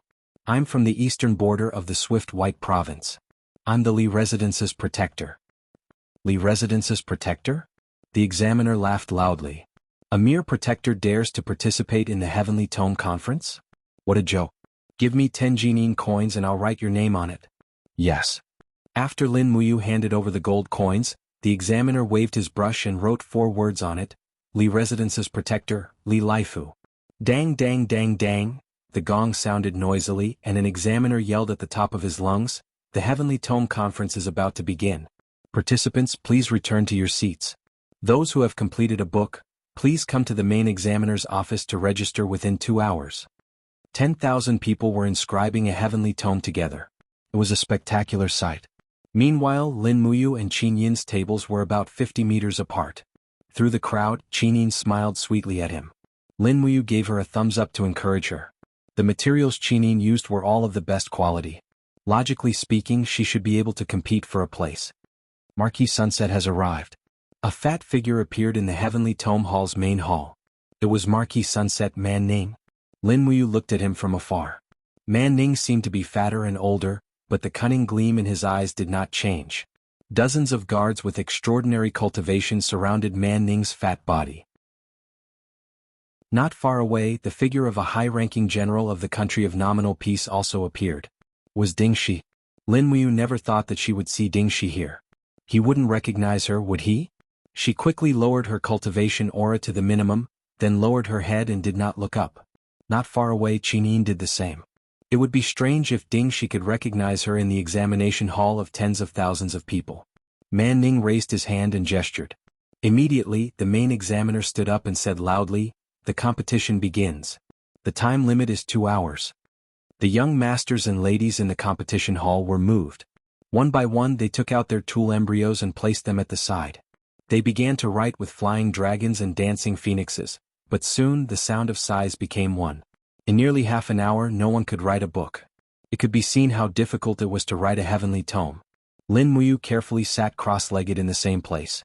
He used mid-grade black gold powder to write oracle bone script characters that were almost indistinguishable to the naked eye on the black steel wristband. He was so focused that he did not look at the progress of the other participants. He also did not notice that a few young masters he had met in Whiteleaf City a few days ago were sitting at the tables beside him. However, a few of the young masters recognized Lin Muyu. They could not help but laugh mockingly. "Isn't this the guard who accompanied the beautiful young mistress in Whiteleaf City to drink and eat meat? This kind of idiot actually dares to participate in the Heavenly Tome Conference. He is simply asking to be humiliated. If he can write a book, I will eat sh*t. The red embroidered young master's brush suddenly flew up and shot into the sky. It was a light green brilliance. He could not help but be overjoyed. "Aha, I've written a book. It's a low-grade spiritual book." The bystanders all cast envious gazes at him. Not long after, a few more people wrote books, but they were all human books. Lin Muyu was still focused on writing on the black steel wristband in his hands. The surface of the wristband was suffused with a faint golden light. To be able to write so small was also a kind of ability. At this moment, many of the young masters had already turned their gazes to the front. They saw a beautiful young lady dressed in luxurious clothing sitting there. She had a delicate face, beautiful eyebrows and bright eyes. She was a young lady who was full of spirit. The spiritual brush in her hand was constantly waving, writing the marks of the black gold powder on a shield. She looked very focused. The green embroidered young master at the side was enchanted. "Oh my God, is that the #1 beauty of Sunset City, Man Tingfang? As expected, she is as beautiful as a jade carving. If I can get first place, will I be able to marry her?" Man Tingfang seemed to have heard the young master's words. She immediately looked back, her beautiful eyes filled with disgust. This was an incomparably cold and arrogant young lady. Chapter 536. Swoosh. A rich orange light shot into the sky from the arena. It was another heavenly book that attracted the power of heaven and earth. Furthermore, it was a superior-grade spiritual book. The first spiritual book in the arena was actually a superior-grade spiritual book. The short sword that became the carrier of the spiritual book was slowly placed on the table. The creator was a young man of about 27 or 28 years old. He slowly stood up and cried tears of joy to the sky. "It's a book, a book. It's a superior-grade spiritual book. Father, do you see it? Your child has become a book. I didn't disgrace my ancestors. The time for our Sikong family to rise again has come." Before he could finish crying, another orange beam of light shot into the sky beside him. Swoosh. It was another heavenly book that attracted the power of heaven and earth. The light was even more intense. It should be a superior-grade spiritual book. The girl beside the spiritual book stood up slowly. It was Man Tingfang. She walked to the examiner's table with an exquisite shield and said with a smile, "Father, your daughter has written a superior-grade spiritual book." Man Ning was gratified and said with a smile, "You are indeed my daughter. Fang Er, come and sit beside father. Examiner, please register Fang Er." "Yes." The examiner nodded. Ding Shi cupped his fists and said with a smile, "Congratulations to Miss Fang for writing a superior-grade spiritual book. Logically speaking, Miss Fong is likely to be the champion of this heavenly book conference, right? The corner of Man Tingfang's mouth rose. She said with a smile, "Thank you, Marshal Ding Shi, for your kind words. However, there are many capable people in this heavenly book conference. Perhaps there are people more powerful than Fang Er." Although Man Tingfang spoke very modestly, her eyes were already filled with arrogance. In her eyes, the 10,000 participants of the heavenly book conference had already become losers. If it wasn't for the inappropriate occasion, she would have already put her snow-white legs on the table. Ding Shi smiled without saying anything. The youngest daughter of the Sunset Marquis, Man Ning, had been spoiled and pampered since young.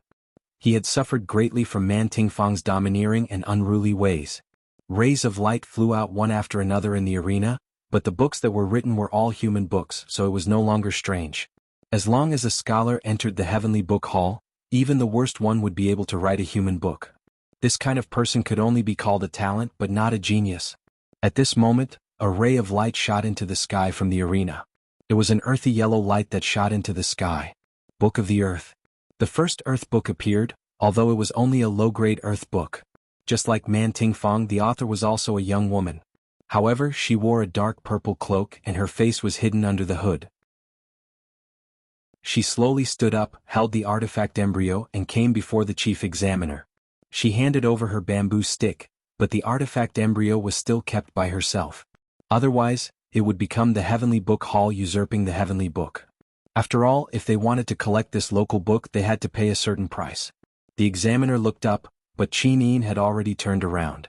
The moment Qin Yin turned around, Man Tingfang saw the peerless beauty under the cloak. In an instant, Man Tingfang was dumbfounded. She mumbled, "Impossible. This is absolutely impossible."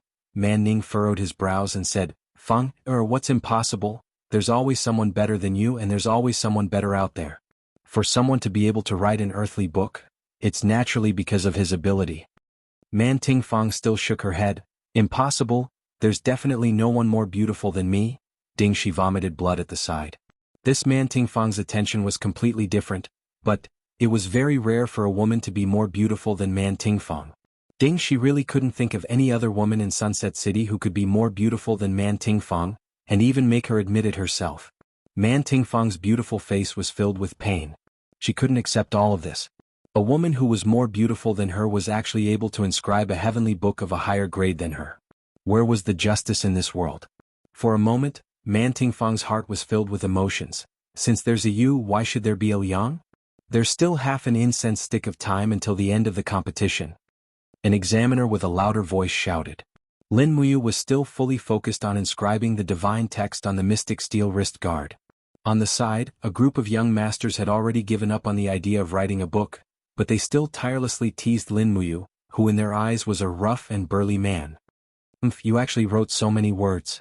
The young master in green had a look of disdain on his face.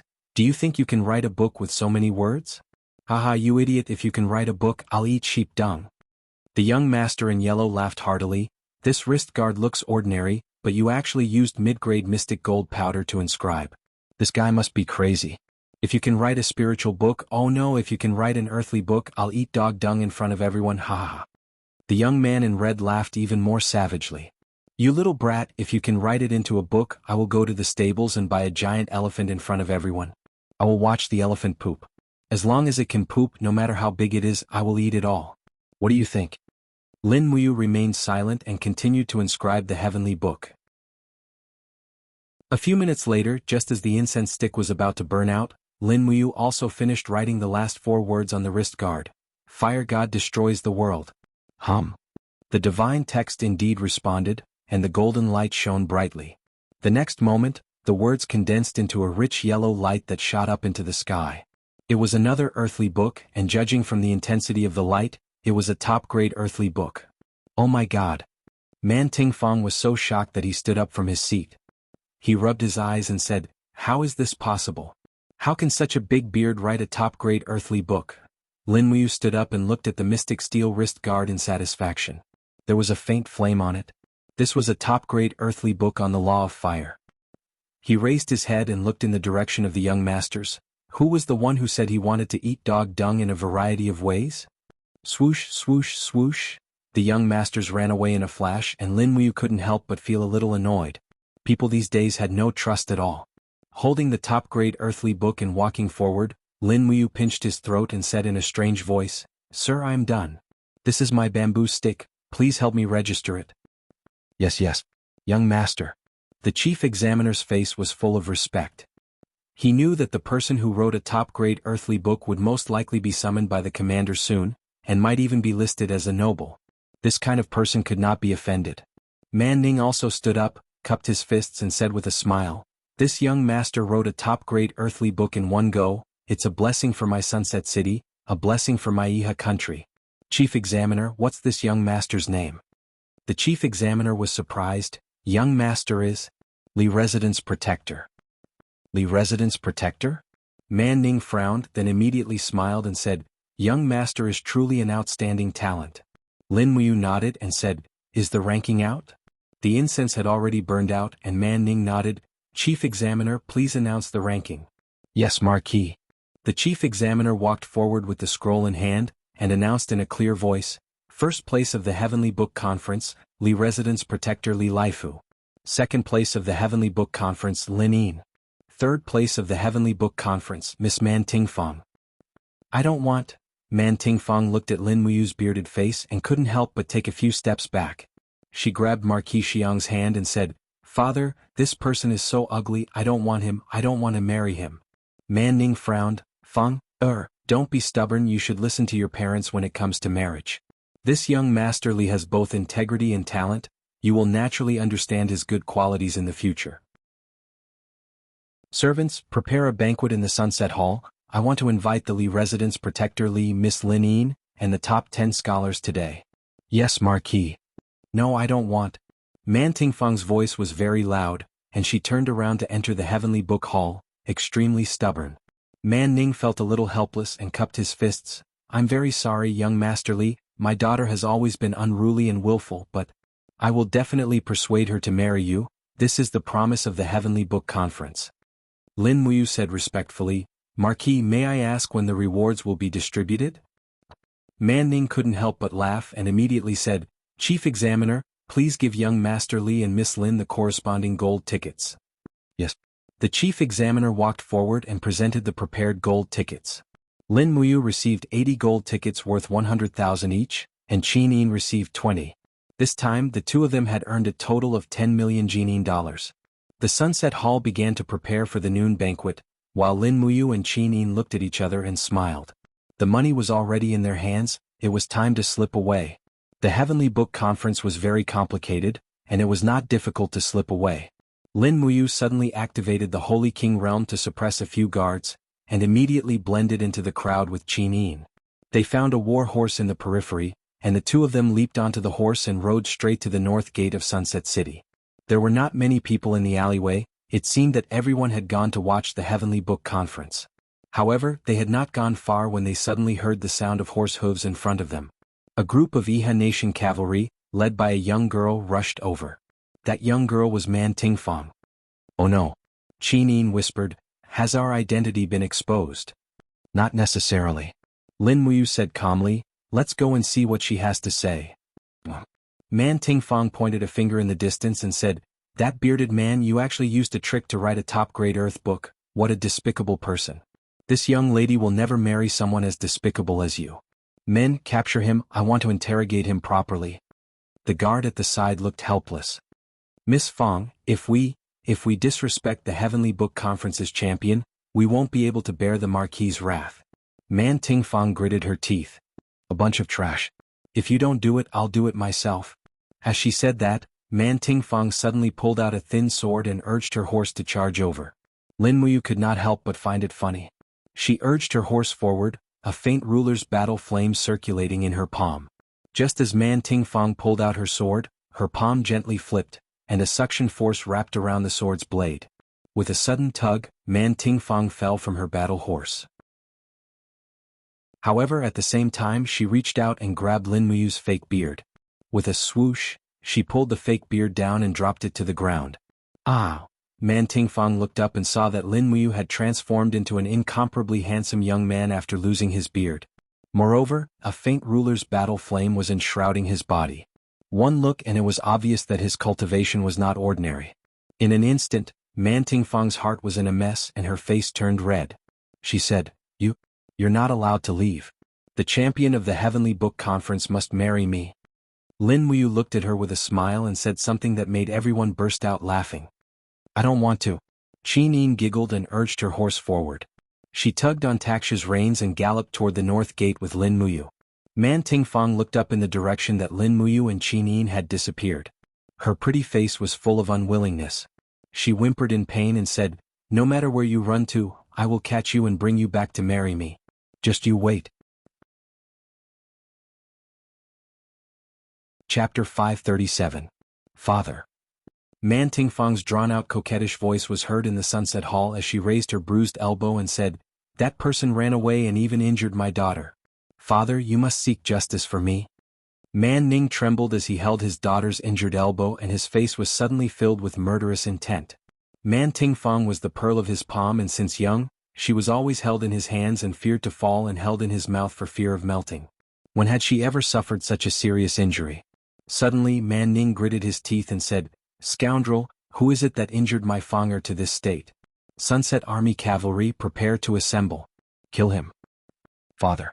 Man Tingfang anxiously stomped her feet and said, Daughter did not ask you to kill him. I only asked you to capture him back then. Then what? Man Ning was confused. Then. Man Tingfang's face was flushed red as she said, Then according to the agreement of the Tianshu conference, my engagement with him, what did you say? Man Ning's body trembled. The first place of the Tianshu conference, the Li Residence's guard, ran away? Yes, he ran away with the second place Lin Yin. How can this be? Man Ning flew into a rage as the fats on his fat body trembled. Someone, immediately send an order to Marshal Ding Shi to send out the army to search for those two people. Send a letter to inform the Steel Walls to investigate these two people. We must not let the Li Residence's inner courtyard, who holds the Earth Book, leave the Swift White Province. He is my man. Yes, Marquis. The steel walls had long been reopened and there was an endless stream of merchants coming and going. Before the Marquis of the Sunset Sun's letter arrived, Lin Muyu and Qin Yin had already arrived at the steel walls and easily crossed the city walls as merchants. Just as Lin Muyu and Qin Yin crossed the steel walls, suddenly a captaincy on the wall raised his spear and shouted, The two of you stop right there and turn back. How could Lin Muyu turn back? She pulled Taksha's reins and smiled, Xiaoyin, leave at full speed. All right. Qin Yin readily agreed. The two war horses galloped away and Captain C, who was on the city wall, had a furious expression. These two people are the first and second place of the Heavenly Book Conference. Men, get on your horses immediately and capture them. Mfi Ding San will never let such talents leave Sunset City. The sound of horse hooves could be heard from behind. The Iha Kingdom had already sent out quite a number of light cavalry. Moreover, there was the sound of eagle cries coming from the sky.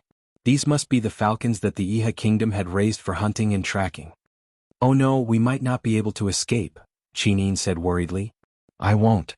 Lin Muyu smiled confidently. She patted the dark steel bracer on her right wrist and said, Have you forgotten that we have a superb heavenly book? Now it's time to see the power of a superb heavenly book. As she spoke, she activated the power of the heavenly book with a thought. A khaki-colored power of the heavens and earth descended from the sky and shone on Lin Muyu's bracer. The next moment, as Lin Muyu activated her thoughts, the sky suddenly turned blood red. Immediately, a fiery red rain began to fall. However, it was not cold rain but a scorching rain of fire. The boiling lava acted as the rain and sizzled as it fell on the ground. Flames rose tens of meters into the air, directly sealing off the area of a few hundred meters outside the steel gate. Oh my God! On the city wall, the captaincy insignia on Ding San's collar was illuminated by the fiery red light. He said in shock, Is that the power of a superb heavenly book? How terrifying. Men don't chase after him. This person has no intention of staying in Sunset City. Maybe this kind of genius doesn't stick to one pattern and doesn't want to be bound by others. The chilly arch at the side murmured, Then General, what about Marshal Ding's order? This is a mission that we can't complete. There's no other way. Send out a letter and order Fire Moon City, Star End City, Red Soil City and other cities to send out scouts. Capture him if you can. Yes. Looking at the raging flames behind her, Lin Muyu couldn't help but laugh out loud. The power of the heavenly book was indeed extraordinary. A superb heavenly book could actually cause disaster in a radius of nearly 300 meters. If it was a heavenly book, it might be able to cause a fire attack in a radius of 1 to 2 miles. It could be imagined that if both sides were in a battle formation and the other side suddenly used a heavenly book with the power of a heavenly book, the result would be unimaginable. Just imagine, what would happen if a fire god destroyer fell into the Qingquan battle formation of tens of thousands of pure steel armors? Thinking of this, Lin Muyu couldn't help but feel a little heavy. After thinking for a while, she couldn't help but take out the white cloth that Ling Shu had left for her. This white cloth was a heavenly book of the law of space. This heavenly book could very likely summon the golden protective wall that Ling Shu had used before. The huge protective wall could protect the people within the range from harm. Perhaps to resist the destructive heavenly book, this kind of protective wall was needed. It seemed like she had to learn the heavenly book of the law of space. Only those who could plan ahead and make good decisions would be able to win the battle of the heavenly book in the future. In order to reunite the empire, Lin Muyu could be said to have put in a lot of effort. The two war horses galloped quickly in the direction of Star-Piercing City. Ever since the Battle of the Wildfire Plains drowned the demon race's Qianfeng army, the demon race was forced to leave the humans' territory step by step. Dozens of cities in the northern border of the Swift White Province were also recovered, and Star-Piercing City once again showed signs of prosperity. Looking from afar, one could see an endless stream of commoners and merchants entering and leaving the city. "Are we going into the city?" Qinin smiled. It was currently winter and the cold wind caused her black hair to sway. "No need." Lin Muyu shook her head and said, "We're only a day's journey away from Black Pine Pass, so let's not rest anymore. Xiaoyin, I'll have to trouble you. Once we reach Black Pine Pass tonight, we'll be safe. At least we won't be threatened by the Iha nation anymore." Yes. Not long after, heavy snow began to fall from the sky. It was simply one disaster after another, but fortunately Lin Muyu and Qinin had enough clothes on them. They only needed to wrap themselves in a leather robe and they could continue their journey. With the cover of the snow, they believed that the Iha nation's soldiers would not be able to catch up to them. They only needed to follow the Iha nation's official road to the north and they would be able to reach Black Pine Pass. Until late at night, the two war horses were so tired that they were snorting in the snow. However, not far ahead was the Qinling Mountains, and they could even see the lights of Black Pine Pass swaying in the wind and snow. "We're almost there." Qinin was a little happy. After running for so long, she was already extremely tired. Yes. Lin Muyu brushed the snow off her shoulders and felt the cold wind blowing on her face like a knife. Qinin, who was beside her, was like a beautiful elf wrapped in snow. Her curved eyebrows and eyelashes were covered in snow, and the outside of her leather robe was covered in frost. It was too unfair for the Imperial Highness of the Empire to accompany her in this kind of suffering. Fortunately, Qinin did not seem to mind. As long as she was with Lin Muyu, she did not care about suffering. Moreover, after experiencing so much, Qinin's state of mind had already matured a lot. How could an expert become stronger without going through experience? Unknowingly, Qinin's ambition was no longer to become the emperor, but to step into the divine realm. After all, the latter ambition was even greater. "Be careful." Lin Muyu looked at the flickering flames in front and said, "There's the Iha nation's army." Yes. Less than 5 miles away from Emosong Pass, there was a checkpoint set up by the side of the road, and there were camps by the side of the road. The Iha nation had stationed at least tens of thousands of troops here to prevent the Imperial Army from Emosong Pass from the south. Thinking about it, there were constant small conflicts between the Empire and the Iha nation. How could Dingxi let down his guard here? Tuck, tuck, tuck. The sound of hooves could be heard in the curtain of snow, and hundreds of Iha nation's armored cavalry rushed over in the flickering torches. Some were holding torches while others pulled out their steel swords. The centurion in the lead said coldly, "Who are you? Don't you know that the pass is sealed at night? Go back immediately. All merchants are only allowed to enter Emosong Pass during the day." Qinin urged her horse forward slowly, and said in a very ethereal voice, "Sir, we have already come this far. If we go back, I'm afraid the horses will not be able to keep up. There is no place for us to stay within dozens of miles. I'm afraid my brother and I will freeze to death in the snow." The centurion raised his eyebrows and said, "So what if you freeze to death? That's your business. Anyway, this place has entered the night martial law. You two go back immediately or you will be killed." "Is that so?" Lin Muyu urged her horse forward slowly and suddenly raised her palm. Immediately the king's fighting flame soared, and an invisible domain pressed down. The group of Iha Nation's armored cavalry stood there dumbfounded, unable to move. Alright, let's go. Lin Wuyu smiled. For a saint-level combatant to pass through 100 ordinary soldiers was simply too easy. Taksha let out a long neigh and galloped forward. Lin Wuyu raised his hand and pulled out his star sword. He easily split the staghorn wood that served as a roadblock into two, and disappeared into the curtain of snow with Qin. This level of obstruction was like child's play to him. After nearly 2 minutes, the group of Iha Nation soldiers finally woke up from the shock of the coercion. However, their meridians were numb, and they could not help but rub their joints and blood vessels. All of their faces were pale. The centurion asked doubtfully, "What happened just now? Was it the coercion of the sanctuary?" "Yes." A 10-man squad leader said respectfully, "That person must be a sanctuary powerhouse, and he went straight to Ink Pine Pass. He should be a cultivator from the Empire." The Empire's cultivators are getting more and more arrogant. Forcefully breaking through the pass? I really don't know if Marshal Dingshi's decision to restore the trade between the North and the South is right or wrong. The 10-man squad leader said resentfully, "Marshal Dingshi is far-sighted. Moreover, if we don't restore the trade, I'm afraid it'll be difficult for us to obtain the rich minerals and resources from Lingbei. Lingbei province's iron ore is the best in the world, and Lingbei is rich in fish and rice.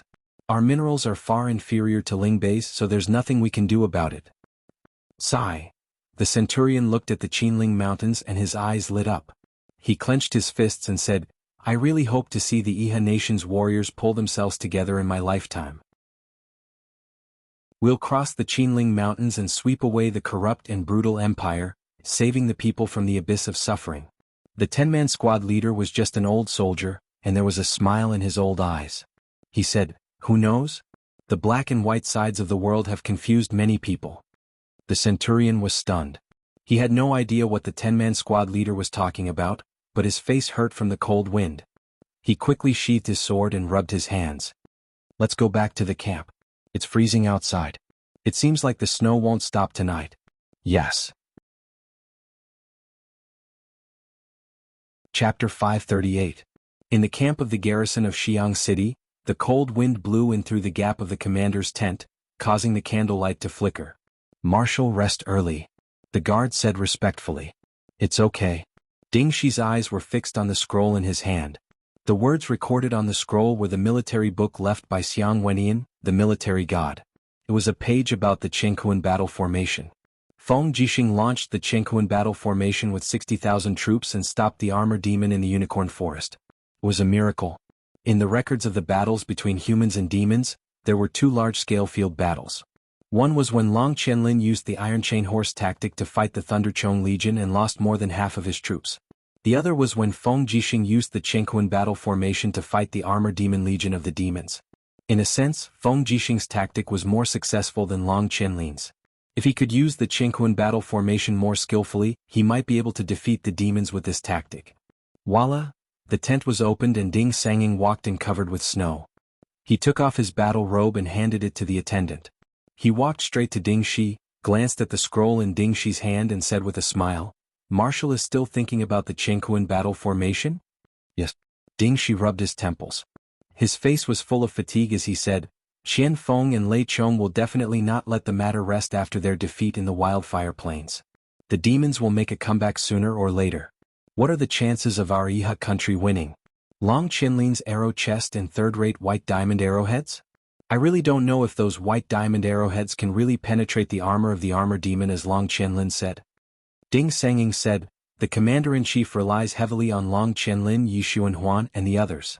He gave most of the military power of the Iha country to these 2 people, leaving less than 60,000 men and horses for Marshal Ding. Which soldier of the empire doesn't feel injustice for Marshal Ding? But now, Marshal Ding is still racking his brains for the safety of Iha country. Why do you have to do this?" "Aha. I, Ding Shi, am not a narrow-minded person. Commander weakening my military power must have its uses, but Commander still left 60,000 troops for me. This is enough. Third watch, after this heavy snow stops, reorganize the troops. I want to drill them in the Qingkuan battle formation." "Yes, Marshal." "By the way, have you chased after the champion of the Heavenly Book Conference?"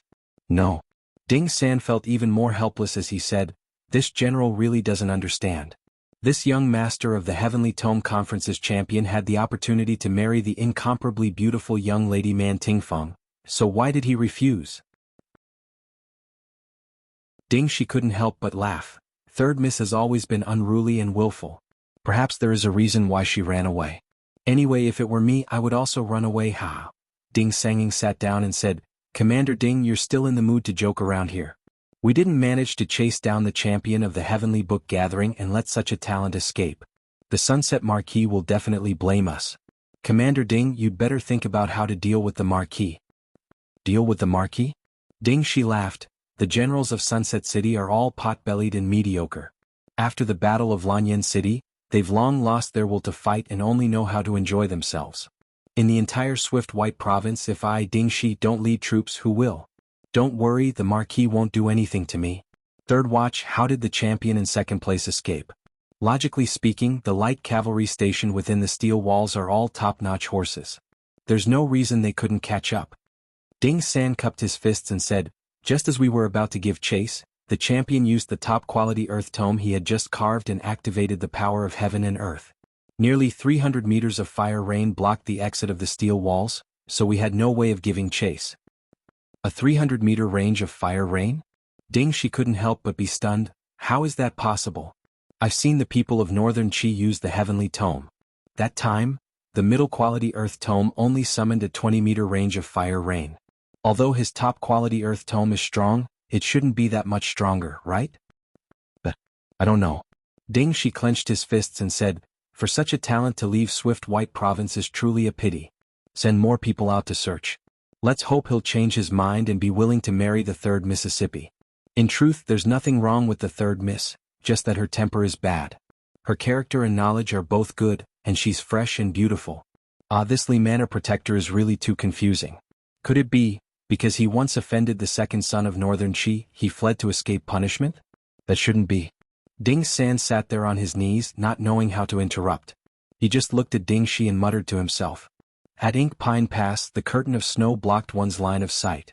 Visibility was no more than 50 meters, but when Lin Muyu and Qin Yin arrived at the gates, there were still people above who saw them. A general raised a long knife and asked, who are you, old man? Ink Pine Pass is under martial law at night. No one is allowed to enter. Please return.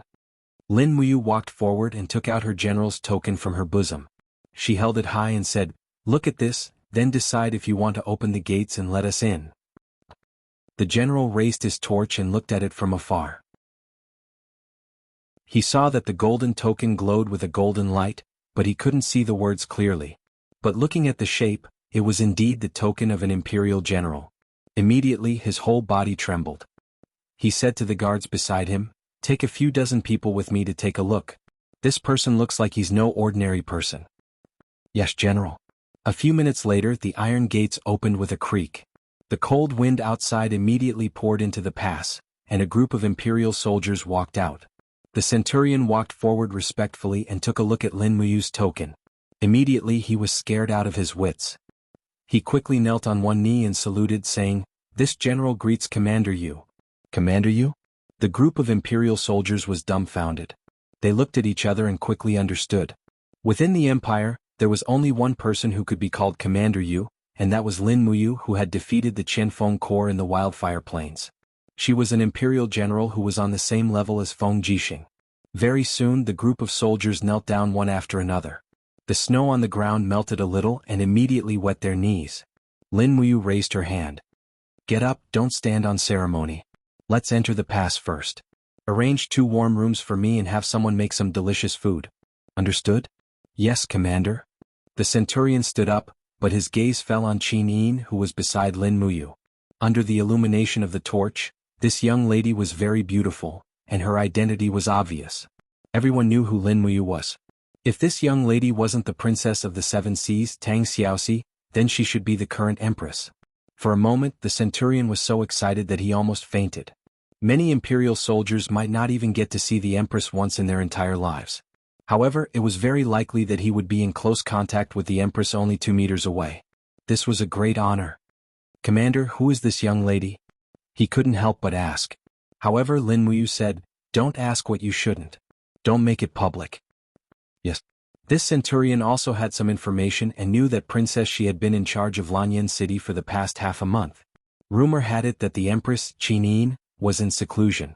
Based on this deduction, the identity of this young lady in front of him had been confirmed. He immediately cupped his fists respectfully, bowed deeply to Qinin and said, "Please enter the pass."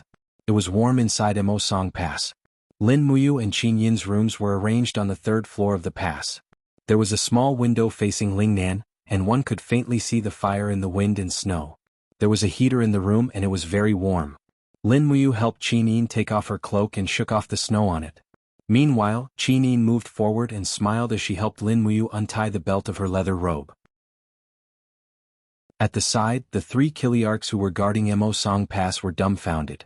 They had already guessed Qin Yin's identity, so they didn't dare to say anything in the face of such a heartless display of affection and could only endure it. After Lin Muyu sat down, she glanced at their military insignia. There was a small insignia of Qihai City below it. This group of people were all generals under Tang Lan. It seemed that the defensive line around the Qinling Mountains was once again under Tang Lan's control. This couldn't be helped. After all, Lin Muyu had only joined the Imperial Army for 4 to 5 years, while Tang Lan had been in control of the army for as long as 40 years.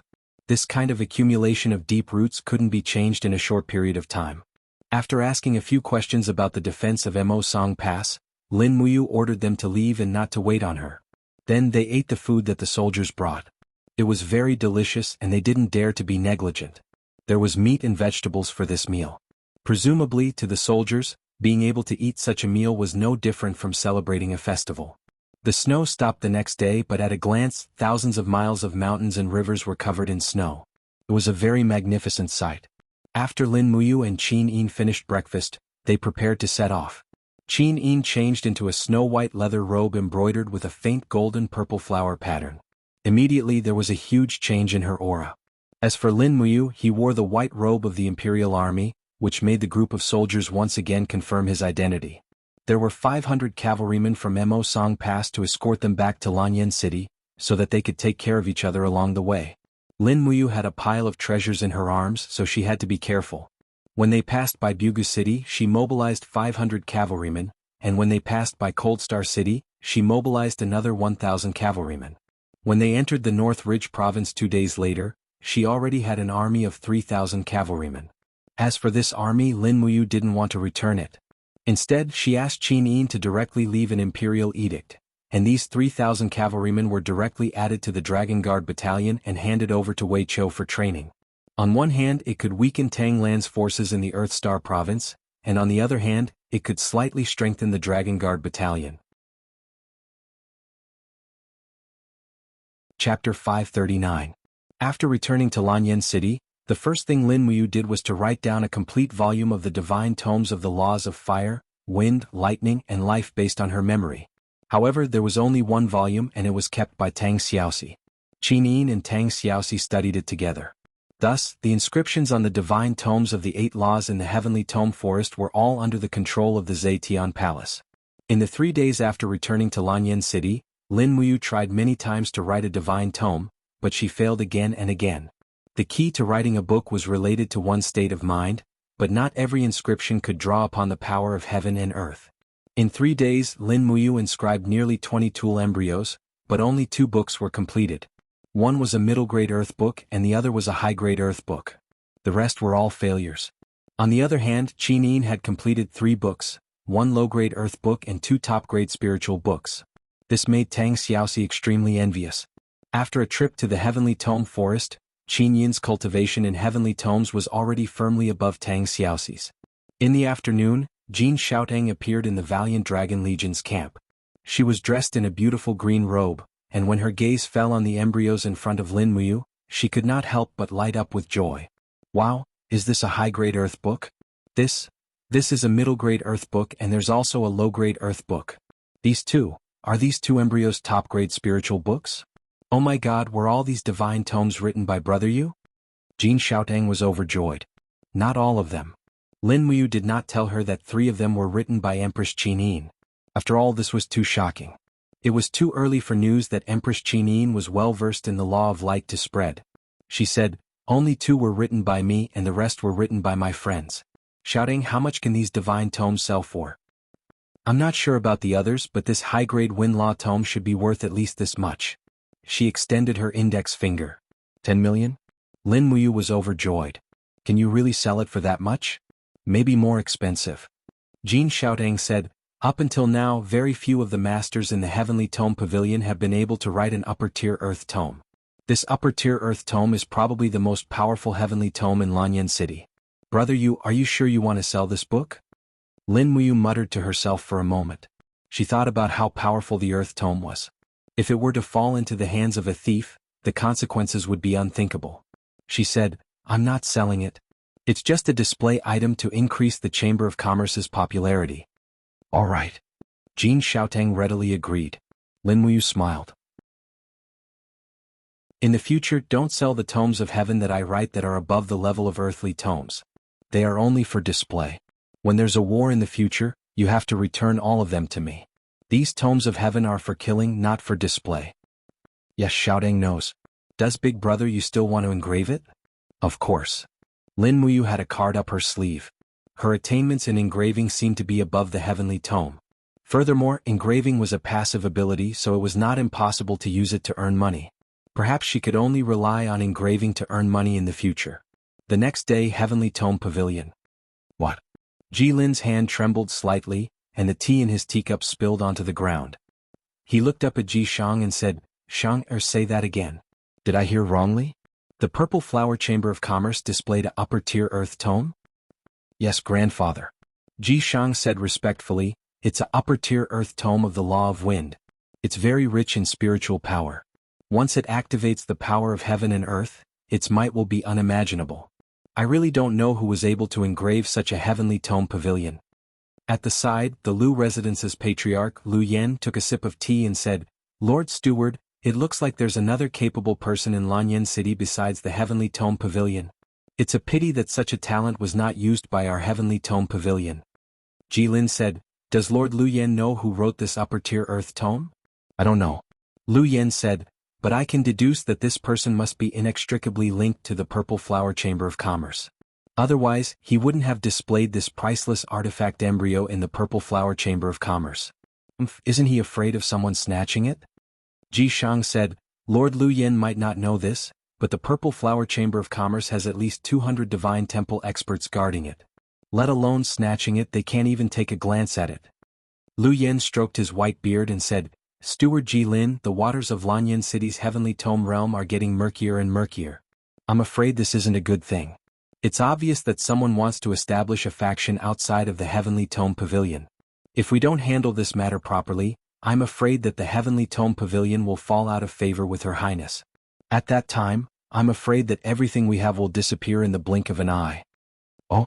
Does Lord Lu Yen have an idea?" "We must find out who this person is as soon as possible and recruit him into the Heavenly Tome Pavilion. Also," Lu Yan's eyes shone brightly as he said, "there's also news from Iha Country's Xiang City. Man Ning held a Heavenly Tome conference, and a person called the Li Residence Protector wrote a supreme-grade book on the Law of Fire. He then fled Xiang City, and some people suspect that he has already entered the Empire's borders. If Lord Steward can find this Li Residence Protector and invite him to join the Heavenly Tome Pavilion with great rewards and status, then Her Highness will value our Heavenly Tome Pavilion even more, right?" Ji Lin slowly nodded. "What Lord Lu Yen said is extremely correct. I'll immediately send people to investigate and find this Li Residence Protector and have him work for us." "All right, then this old man wishes Lord Steward success in advance." "Haha, Lord Lu Yen is too polite." At dusk, the setting sun shone on the pavilions of the spiritual medicine department like fire. Inside the pavilion, there was a small table filled with delicacies. There was also a pot of boiling rock mutton. Chu Yao had a happy expression as she looked at Lin Muyu and Tang Xiaoxi with a grin, saying, "I haven't seen you for a long time. Where did he go to cultivate?" Lin Muyu said, "He went to Lingnan." Chu Yao blinked her starry eyes and did not ask further, smiling, "Looks like Yu's cultivation should have improved quite a bit." "Yes." Lin Muyu looked at Chu Yao and said, "On the other hand, big sister Chu Yao, how is your imperial sword technique?" Chu Yao chuckled, "Second heavenly realm, I tested my strength 3 days ago at Temple Deacon Shenyuan Hong's place. I have the strength of a level 78 heavenly king." He even invited me to become a deacon in the temple if I don't want to work in the spiritual medicine department. Ha ha ha.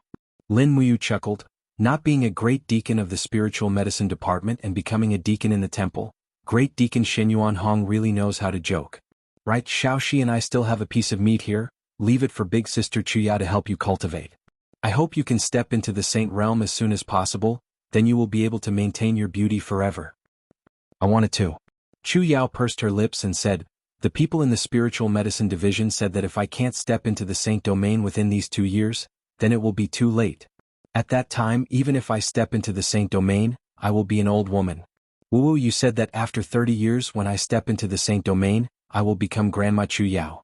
And looking at you and little Shi who are still so young, I will want to die. At this point, Chu Yao's voice was indescribably sorrowful. Lin Muyu could not help but smile. No, Xiaoxi and I will not watch you grow old. Tang Xiaoxi also smiled, saying, right, if Big Sister Chu Yao needs anything, Mu and I will do our best to help. Right. I have good news for you, Big Sister Chu Yao. Oh. What good news? Tang Xiaoxi sat up straight, puffed out her round chest and said with a smile, outside the demon subduing pass, the demon clan guards the forest of the Infinity Edge, and now they have joined the savage tribe to guard the forest of the Infinity Edge. Just half a month ago, a wandering traveler from the desert said that he had seen a powerful hermit in the desert, and the martial art he was good at was Lord Chu Huayin's unique martial art, the star-picking finger. So half a month ago, I entrusted the demon clan to look for this hermit, bringing a large sum of money and a sword used by Lord Chu Huayin as a keepsake, hoping to find the mental cultivation method of the star-picking finger from him. As she said this, Tang Xiaoxi paused for a moment and then said with a smile, the star-picking finger is a unique martial art, and the mental cultivation method naturally has its own marvelous aspects. If Big Sister Chu Yao can learn the star-picking finger, I believe it will not be a problem for you to step into the saint realm in 1 or 2 years. Big brother's star-picking finger. Chu Yao was slightly absent-minded and then she raised her head and said gratefully, if Big Sister Xiao she can find the mental cultivation method of the star-picking finger, Chu Yao will be eternally grateful and the star-picking finger will definitely become the unique martial art of the Chu clan, passed down from generation to generation. Tang Xiaoxi couldn't help but laugh. Good, that's for sure. Suddenly, she seemed to think of something and said with a smile, passed down from generation to generation of the Chu clan? It seems that Big Sister Chu Yao has already found a man to marry, right? Chu Yao was stunned and said, no, Xiaoxi, you are thinking too much. As she said that, Chu Yao looked at Lin Muyu faintly, and immediately Lin Muyu was stunned, and she almost spat out the wine that she had just taken a sip of. She said, Big Sister Chu Yao, are you thinking of something crazy? Chu Yao smiled without saying a word. She was also shocked by the crazy idea in her heart, but after thinking about it carefully, she felt that it was a great temptation, and it was indeed feasible. After experiencing the upheavals of the past few years, Chu Yao had also become stronger and more independent, but the thoughts in her heart had also become more stubborn. Her thoughts were very simple. If she couldn't give birth to the child of the person she loved, then what was the point of being a woman? But this idea was too bold and she had to eat a piece of goat meat to calm herself down. Just as they were about to finish eating, suddenly a person wearing the badge of a Golden Star instructor from the Holy Sanctum walked over, and respectfully cupped his fists to Lin Muyu and said, Great Deacon, something happened in the beast taming division, would you like to go and take a look? I am no longer the Great Deacon. Lin Muyu frowned, change the way you address me from now on to Commander. Yes. The Golden Star instructor bowed respectfully and said, something really happened in the beast taming division. I will go now.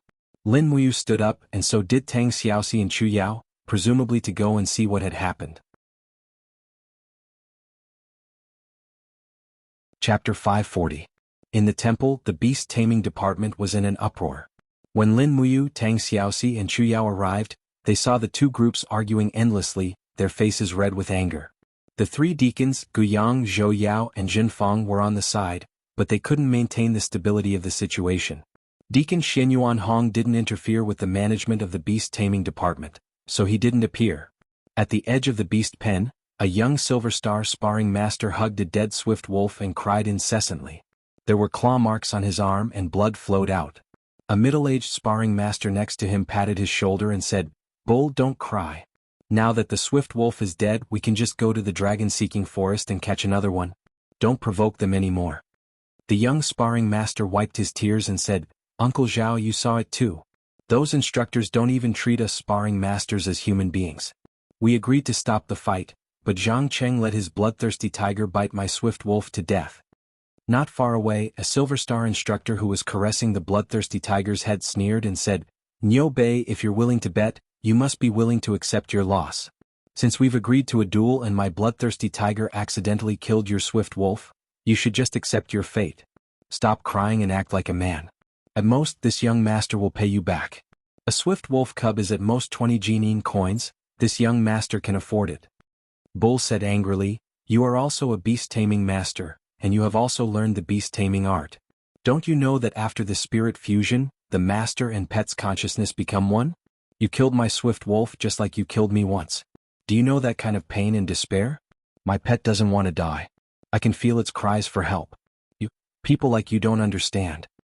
Zhang Cheng stood up and said indifferently, Then what do you want? Do you want to fight me? If so, I accept your challenge, but the next person to die might be you and not the wolf. The bull clam gritted his teeth but did not say anything else. He knew that he was no match for Zhang Cheng. At this time Lin Muyu parted the crowd and brought Chu Yao and Tang Xiaoxi in. Guyang, Zhou Yao, and Zhen Fang all saw them and bowed respectfully, Marquis Yunling, Princess Shi, and Grand Deacon Chu Yao. The three people who had come were far too esteemed. Although Lin Muyu had resigned from her position as the Grand Deacon of the Divine Hall, he had single-handedly established and controlled the beast-taming department. Xin Yuanhong had never overstepped his authority over the beast-taming department, which was probably what Qin Yin had wanted. As for Zheng Feng, Zheng Yifan had performed a meritorious deed in saving the emperor's life, so he was reinstated and rebuilt the Shenwei Battalion as the Shenwei Battalion. Since Zheng Yifan was friends with Xin Yuanhong, Zheng Feng re-entered the Holy Temple as a deacon. Zheng Yifan searched for various secret methods to restore his son's Sea of Qi, which had been destroyed by Chu Huai. What happened? Lin Muyu asked. Zhen Feng cupped his fists and said, Reporting to Commander Yu, 2 people from the beast-taming department were competing with their pets. Due to a mistake, the Silver Star instructor Zhang Cheng's bloodthirsty tiger killed the Bronze Star training master Bull Clam's swift wolf. According to the laws of the Empire, Zhang Cheng is a noble while Bull Clam is just a commoner, so we should not pursue this matter. However, according to the rules of the Divine Hall, we will force Zhang Cheng to compensate for Bull Clam's loss. Lin Muyu furrowed her brows and walked forward. Bull Clam. Head Deacon. Bull Clam couldn't change his words and immediately said, Commander, I had an agreement with Zhang Cheng to fight, but Zhang Cheng was too ruthless. My swift wolf was bitten to death, and no matter how much I begged for mercy, he wouldn't order the bloodthirsty tiger to stop. I hope that Commander can seek justice for me and for the commoner training masters who were bullied in the Holy Temple. Lin Muyu couldn't help but sigh. The Empire's rules were strict, but they also divided people into different classes. To a certain extent, the Empire's level of civilization was indeed not as good as the Yihe nation, which promoted equality of all living beings. This kind of differential treatment was hard to escape even in the Holy Temple. However, after experiencing so many things, Lin Muyu also knew that this kind of conflict between nobles and commoners wasn't something she could change. Therefore she could only change what she could, such as the Holy Temple. The next moment, Lin Muyu looked straight at Zhang Cheng and said, Zhang Cheng. Zhang Cheng's body trembled and he hurriedly knelt on one knee and cupped his fists. Commander, this subordinate is here. Just like you, Niu Bei is also a member of the Sanctum. Once there is a war, you and him will be comrades who will go through thick and thin together. You killed his swift wolf now, aren't you afraid that he will stab you in the back? Aye. Zhang Cheng frowned. Commander, this subordinate knows his mistake, but Bull Clam is just a commoner Copper Star sparring master, yet he dares to be so arrogant. This subordinate can't stand it. Offend? Lin Muyu couldn't help but laugh. What do you mean by offend? Zhang Cheng said, according to the rules, when eating in the Holy Temple's cafeteria, the commoners should give up their table for the nobles. However, not only did Bull Clam not give up, he was also arrogant towards this subordinate. This subordinate was indignant, so I challenged him. Lin Muyu looked at him indifferently and said, when it comes to eating, everyone should be equal. It's just that this rule of inequality is imprinted on us when we are born.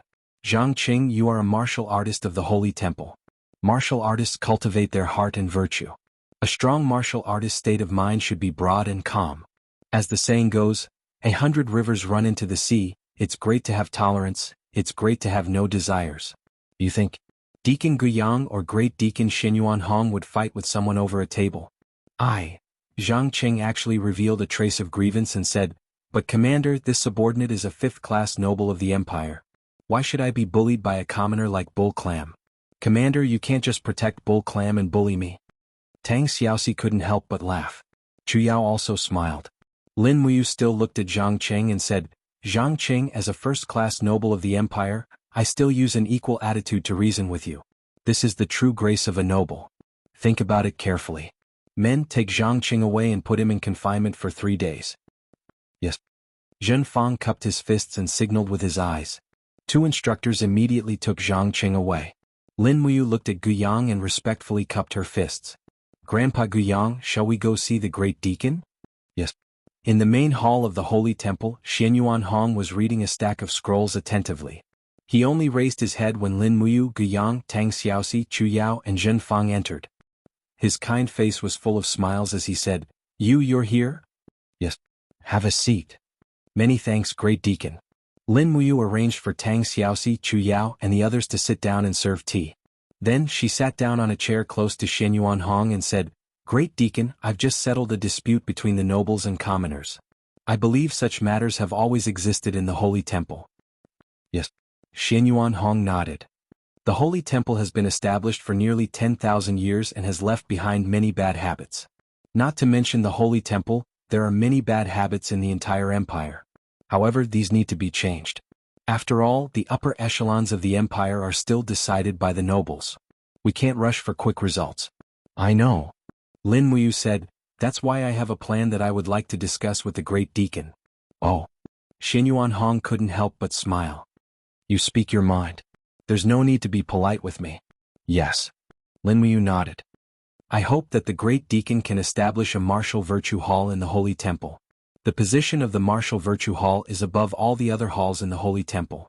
Every cultivator who enters the Holy Temple must first cultivate their martial virtues before learning martial arts. Before they learn martial arts, they must first understand what martial virtues are. This way they can reduce the infighting between the people in the Holy Temple." "Cultivate martial virtues?" Xianyuan Hong muttered to himself. After a while he said solemnly, "If a new martial virtue hall is established, I'm afraid the Holy Temple will have to draft a new set of martial virtues. If you can draft it, I will establish the martial virtue hall. The martial virtue hall will be above all other halls." "All right." Lin Muyu cupped her fists and said, "I would like to borrow Grandfather Guyang for a while." Grandfather Guyang is an honest and virtuous person. With his assistance, I should be able to get twice the results with half the effort." "Good." Xianyuan Hong smiled. "Deacon Guyang, I'll leave it to you to assist you." "Yes, Great Deacon." After exiting the Grand Hall, Guyang said helplessly, You forced me to do something beyond my abilities. I Guyang have lived a mediocre life. How would I know what martial virtues are?" Lin Muyu turned around and held Guyang's hands with a smile. "Grandfather Guyang, you're too modest. Why did Great Deacon Lei Hong give you such a heavy responsibility? It's not because of your extraordinary martial arts cultivation, but because Grandfather Guyang is calm, generous and open-minded. I won't say anything more about the martial virtues of the Holy Temple. I'll leave it all to you, Grandfather Guyang." Guyang was taken aback. He had lived a mediocre life and was always wise to protect himself. He didn't expect Lin Muyu to praise him like this. Zhen Fang cupped his fists and said, "Deacon Guyang is a modest person. You're the most suitable person to cultivate martial virtues." Tang Xiaoxi smiled and said, "Grandpa Guyang, you don't have to decline anymore. You also know that Mumu is busy with military affairs all day long and has to cultivate. He has no time to recultivate his martial virtue. Besides, Mumu is still too young and inexperienced. I'm afraid the martial virtue he cultivated won't be able to convince the public. If it's the martial virtue you wrote, it will be completely different." Guyang couldn't say anything else. He cupped his fists and said, "Then I'll obey Princess Xi's orders. I'll do my best to write the martial virtues." Yes. At night, he returned to the commander's tent in the Longdan army camp. After cultivating the Forging Dragon Bone Remnant Scroll for a few days, he heard Wei Chao's voice coming from outside. "Commander, the Imperial Army's Deputy Commander Zhang Wei requests an audience." "Zhang Wei? What's the matter?" "I don't know. He wants to break into the camp. This bastard. Lin Muyu stood up only to see Zhang Wei walking in looking travel-worn. Commander Yu, why are you so tyrannical and unreasonable? How am I tyrannical and unreasonable? Lin Muyu was confused. Zhang Wei said, Zhang Cheng of the Beast Taming Division only killed Niu Bei's swift wolf by mistake. Commander actually punished him so heavily. I Zhang Wei am not satisfied. Zhang Cheng is a noble while Niu Bei is just a commoner. Why? Lin Muyu frowned. Old Zhang, tell me the truth. Who is Zhang Cheng to you? Zhang Wei couldn't help but blush. That kid is this general's little whore brother. Humph, I knew it. Chapter 541. Master, just say the word, are you going to release Zhang Cheng or not? Zhang Wei sat cross-legged in the commander's tent, looking like a hoodlum as though he would not leave until Lin Muyu spoke. You. Lin Muyu was furious. He pointed at him and said, Old Zhang, with your conduct, you still have the cheek to be the deputy commander of the Imperial Guards. If I were you, I would have been so ashamed that I would have been promoted to a corporal. Zhang Wei stared at her. Anyways. Master, you don't know how to reward and punish him. What did Zhang Cheng do wrong? You punished him like that. According to the Empire's laws, he definitely did not break any laws. Furthermore, he is willing to compensate for Cow Muscle's loss. He is already extremely benevolent. He violated martial ethics. Lin Muyu said indifferently. Zhang Wei was startled. What martial ethics? I, Old Zhang, have never heard of it after being in temple for so many years. So I forget it? Lin Muyu said helplessly. I don't think you understand martial ethics. When I first entered temple, you bullied me. Zhang Wei was a little ashamed and said, Why are you bringing up the past? You are a bad person. Lin Muyu glanced at him. So you also know that I can beat the crap out of you with one finger? Zhang Wei pointed at him. Look, what martial ethics are you talking about? You are the great deacon of temple. You cannot speak vulgarities. Even I, Old Zhang, do not speak vulgarities. Lin Muyu spat out and said, Locking Zhang Cheng up is temple's matter. Go ask Deacon Guyang tomorrow. Don't talk to me about this if you don't leave. Wei Chou, go get Situ Sen and Situ Shui to come in and chase Zhang Wei out. He is disturbing my rest. Wei Chou laughed outside the tent. This subordinate will go now. Zhang Wei immediately climbed up. I cannot afford to offend you. Alright, I will go ask Deacon Guyang tomorrow. Go. Hey. Zhang Wei shamelessly left. Under the starlight outside, a group of Imperial Army cavalrymen were waiting for him. One of the Kiliarchs approached him and asked, Vice Commander, how was it? Did Commander Yu give you face? Zhang Wei turned around and glared at him. Commander Yu and I have known each other for a long time and we have deep feelings for each other. We will solve our own problems. Why are you talking so much? What does it have to do with you? The Chiliarch fell silent. It seemed that Zhang Wei had been snubbed, and it was best not to provoke him. Otherwise it would be bad if he exploded. Zhang Wei had a fiery temper, and the entire Imperial Army only gave face to Feng Jixing. After all, Feng Jixing had already stepped into the Holy King realm. Even 20 Zhang Weis would not be a match for him. Wei Chou strode into the tent, smiling. Commander, you've gone to bed early. Bai Yin will be on duty for the rest of the night so you can sleep in peace. As for tomorrow's matters, we'll settle them tomorrow. And? Lin Muyu nodded and suddenly asked, Wei Chou, have you been busy with military affairs recently? It's all right. With General Sun and General Shui's help, I don't have to personally attend to all the affairs of the Valiant Dragon Legion. Thus, I've been rather idle these days. That's good.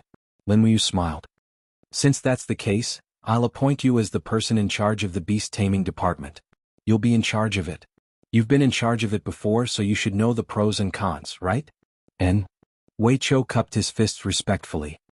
The beast taming department currently has at least 200 people.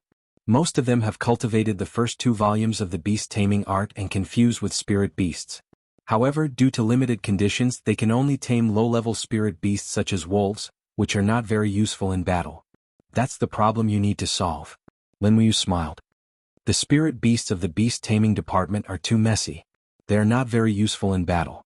Take the wolves for example.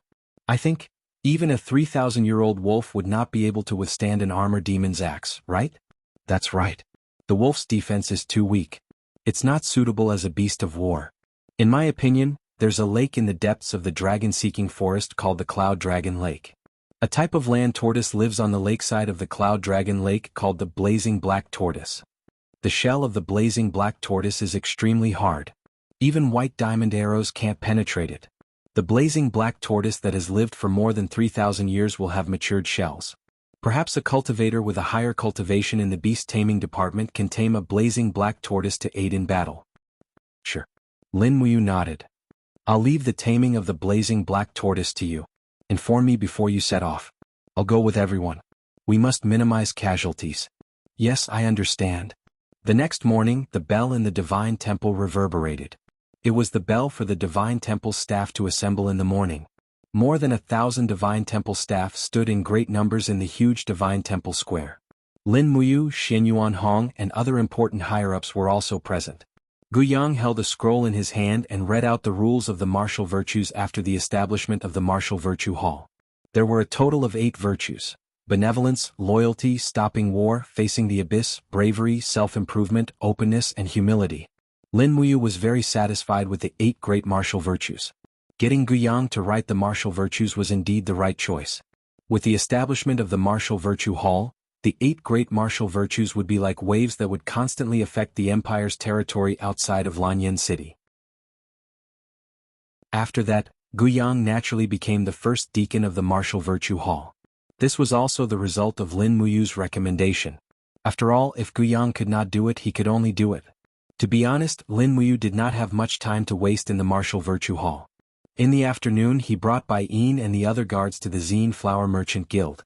Naturally, it was still Jin Xiaotang who personally welcomed him. Today, Jin Xiaotang was wearing a light pink dress. She was delicate and beautiful, and her youthful appearance was truly enchanting. She gracefully walked forward and said with a smile, "Brother Yu, what do you want to buy from the Merchant Guild today?" Lin Muyu calculated the items in the Chengkuan pouch and said, "Give me the gems I need for the quarter mark. Also, prepare some dark steel and low-grade dark gold powder." Jin Xiaotang was extremely intelligent and had already guessed some clues. She held onto Lin Muyu's hand and walked out of the small hall. She moved closer to his ear and said, "Indeed, a superb weapon that has both the inscription and the heavenly book will definitely have a sky-high price." Lin Muyu could not help but be speechless. Jin Xiaotang was really too smart. She had guessed his thoughts just like that. That's right. Ever since the heavenly book reappeared, the sales of weapons in the major merchant guilds had reached a bottleneck. The price could no longer go up. Spiritual and mystical grade weapons had basically become weapon embryos. Most of the prices had dropped by at least 50%. At this time, the most sought-after weapons were spiritual and mystical grade weapons that had the inscription or the heavenly book. Therefore, this time Lin Muyu wanted to make use of his free time to forge in batches. Although the probability of a book being formed was relatively low, once it was formed, it would be a priceless treasure. After more than 2 hours, they had bought a large amount of dark steel, spirit stones, and gems. They were transported back with the help of the horse carriages from the Longdan army camp. In the afternoon, they closed the door with a bang and instructed Bai Yin and Wei Chou not to see anyone else. They were to focus on forging weapons. From afternoon to night, a total of 24 longswords were forged. All of them were mystical grade weapons. Basically, they were mystical grade level 7 to mystical grade level 2. These long swords were highly sought after treasures 5 years ago. However, the market was becoming more and more mature now. Blacksmiths from all over the world had gathered in Lanyan City. In addition, Su Muyun's subordinates, Yuchi Tian, Yuchi Yen, and other members of the Yuchi family were constantly producing mystical grade weapons. Therefore, the market for mystical grade weapons had been hyped up. It was no longer as popular as before. The 24 longswords did not have names. They only had numbers 1 to 24. This was Lin Muyu's plan to mass-produce them. Clang. Longsword number 1 was placed on the table. Lin Muyu picked up the carving knife and began to inscribe on the hilt of the sword. Level 5 Dragon Slaying Seal could provide the weapon with the effect of a dragon power attack. This was also the seal with the highest success rate for Lin Muyu's current engraving skills. However, it was extremely difficult to inscribe the complicated dragon slaying seal on the small hilt of the sword.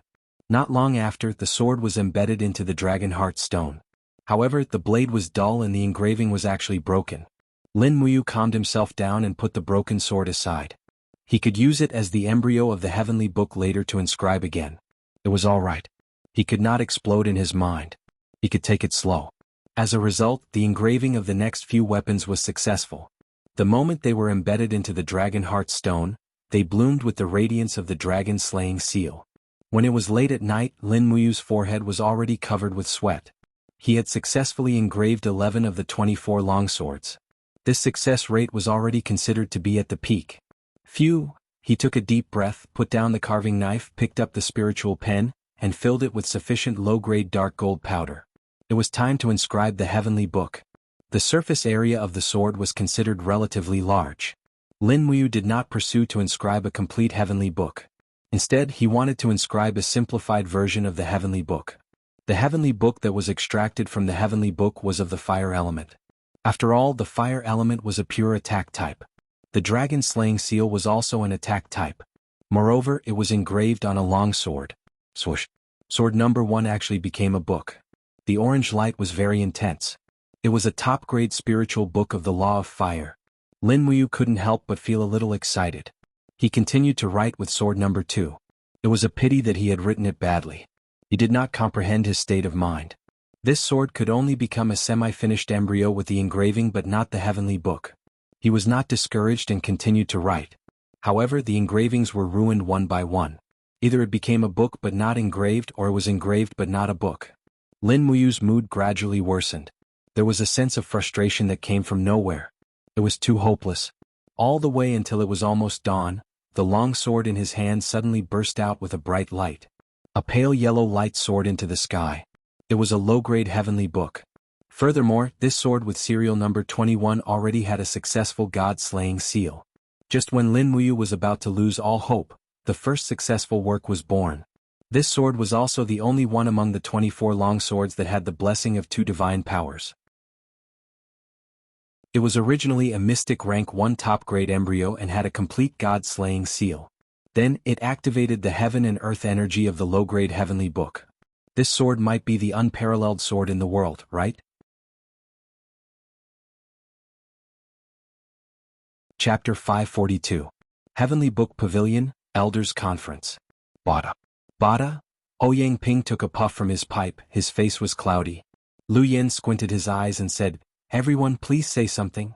What kind of extraordinary person is behind the Zine Flower Chamber of Commerce to be proficient in both engraving techniques and the heavenly book technique?" Jilin remained silent. After a long while he looked at Qin Yong and said, "Prince Zhong, you are the uncle of Her Highness the Empress. Perhaps you can ask Her Highness the Empress to issue an edict and invite the extraordinary person behind the Zine Flower Chamber of Commerce out." Qin Yong couldn't help but laugh. "Lord Manager, please don't joke around. This is an extraordinary person who can write a top-grade earth book. Adding on the current possibility, he might also be proficient in engraving techniques. If such an extraordinary person really joins the Heavenly Book Pavilion, do you think Her Highness will promote him to be the new manager? After all, whoever can write a stronger heavenly book will be promoted to manager. This is the agreement when the Heavenly Book Pavilion was established." This? Jilin once again fell into silence. He naturally wasn't willing to give up his position as the number 1 person in the Heavenly Book Pavilion. However, no one in the Empire was able to write a heavenly book technique, and that extraordinary person might be the first person to do so. If that was the case, his position as the manager of the Heavenly Book Pavilion would be in jeopardy. Perhaps, letting this extraordinary person remain a mystery was the best outcome. Beside Lu Yen, Lu Feng cupped his fists and said, "Manager Jilin, no matter what, we should think of a way. Otherwise, the Zine Flower Chamber of Commerce's limelight will be completely above our Heavenly Book Pavilion. Where will we put our face?" Jilin said, "Young Master Lu Feng is right. I heard that young Master Lu Feng is trying to write a top-grade earth book, but I don't know if it's true." Lu Feng frowned. "Junior's writing strength is insufficient. I am truly ashamed that I can't write a top-grade earth book." Lu Ying, who was beside him, said, "Then why don't we go find Jean Xiaotang and ask her who this person is? It's too boring to keep guessing here." Lu Yen hurriedly said, "Ying, don't speak nonsense." Jilin took a deep breath, stretched his body and said, "Everyone, from tomorrow onwards, I will go into seclusion to comprehend the Heavenly Book mantra. The matters of the Heavenly Book Pavilion will be jointly managed by Prince Zhong, Lord Lu Yen and Lord Ouyang Ping. I hope that everyone can work together and make the Heavenly Book Pavilion the pride of the Empire's Heavenly Book world." "Yes, Lord Steward." In Eagle Nest Mountain, the interior of the mountain was completely dark. In the darkness, one could vaguely see a man with an imposing figure sitting cross-legged on a rock. Streams of do qi slowly revolved around his body. The flowing do qi seeped into his skin and formed clouds that lingered around him in the blink of an eye. Layers of golden energy pulsated on the surface of his skin. It was an indestructible energy that originated from the unbreakable Vajra profound energy. He slowly let out a sigh of relief and entered a very peaceful state of mind. Suddenly, his spiritual perception flew out of his body and soared into the sky. Beyond the 9 heavens, the sky was filled with golden radiance and dense divine power. Between the spirit mountains there were images of various Buddhas. The Buddhas did not speak and only put their palms together. In the next moment, Sanskrit chants appeared beside his ears. It was boundlessly auspicious. Feng Jixing couldn't help but lie down in the sky and accept the baptism of the Sanskrit chants. Every inch of his body was bathed in this extremely comfortable Buddhist profound energy.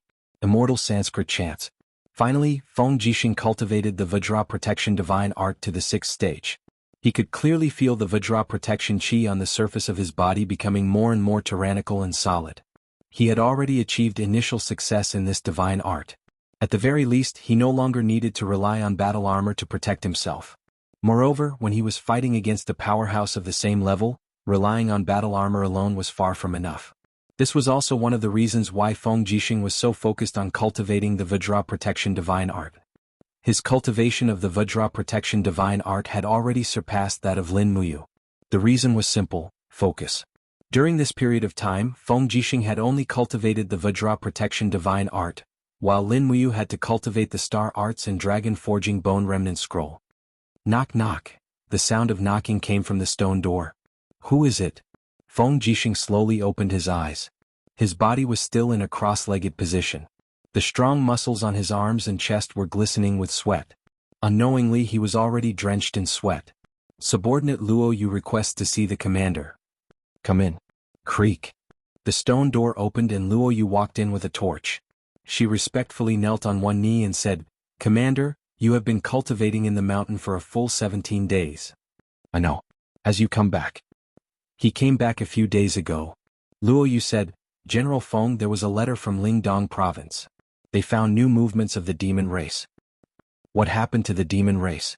Feng Jixing raised his eyebrows and asked.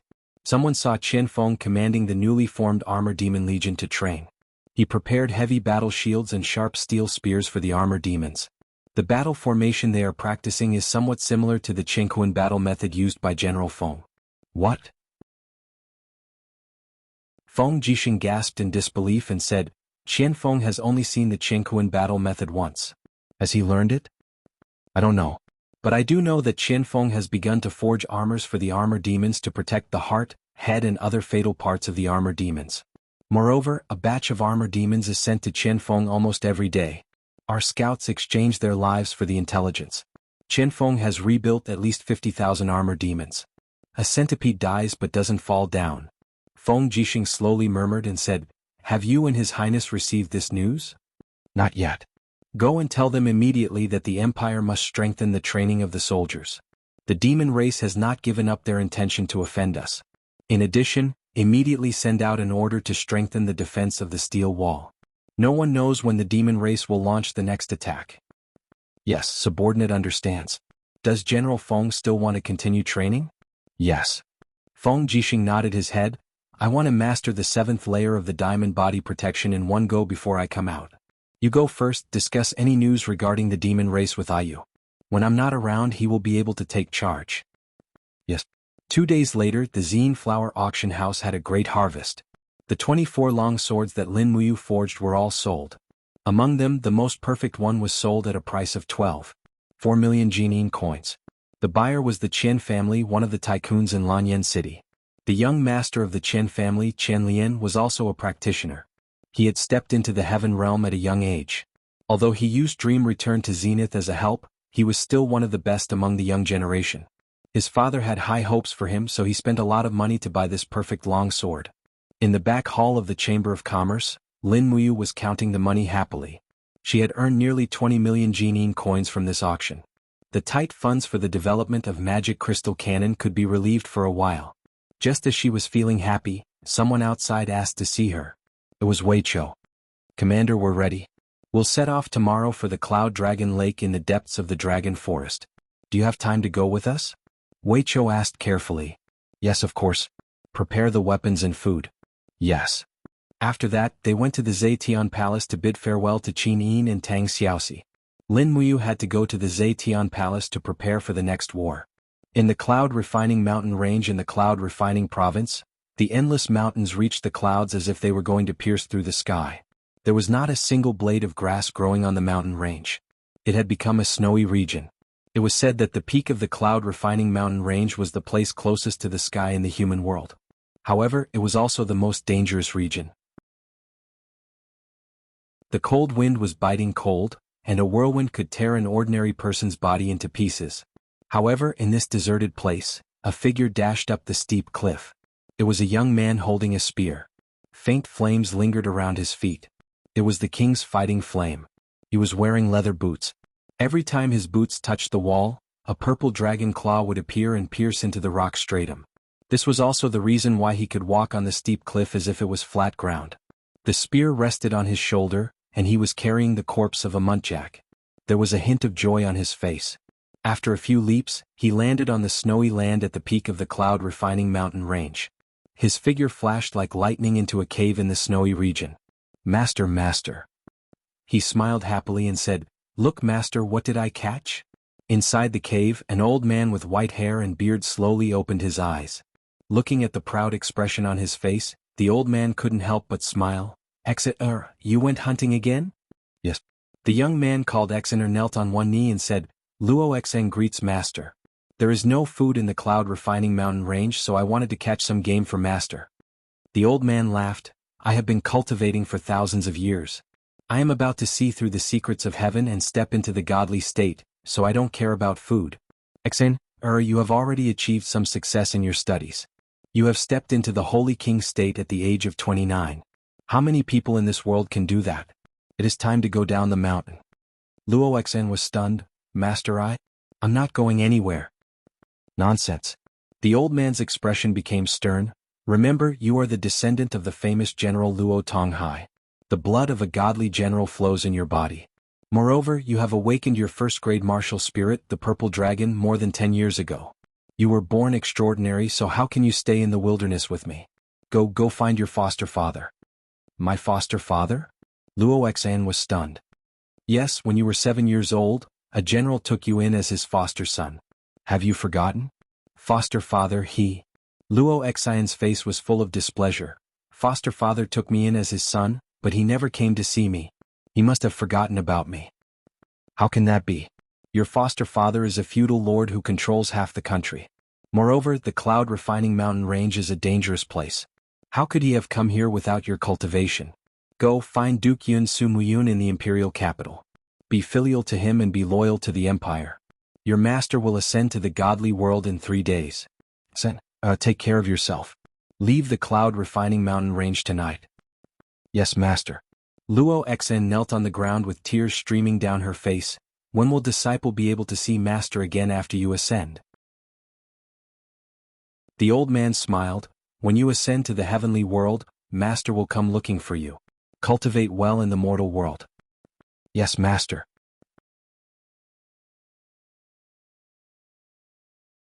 Chapter 543.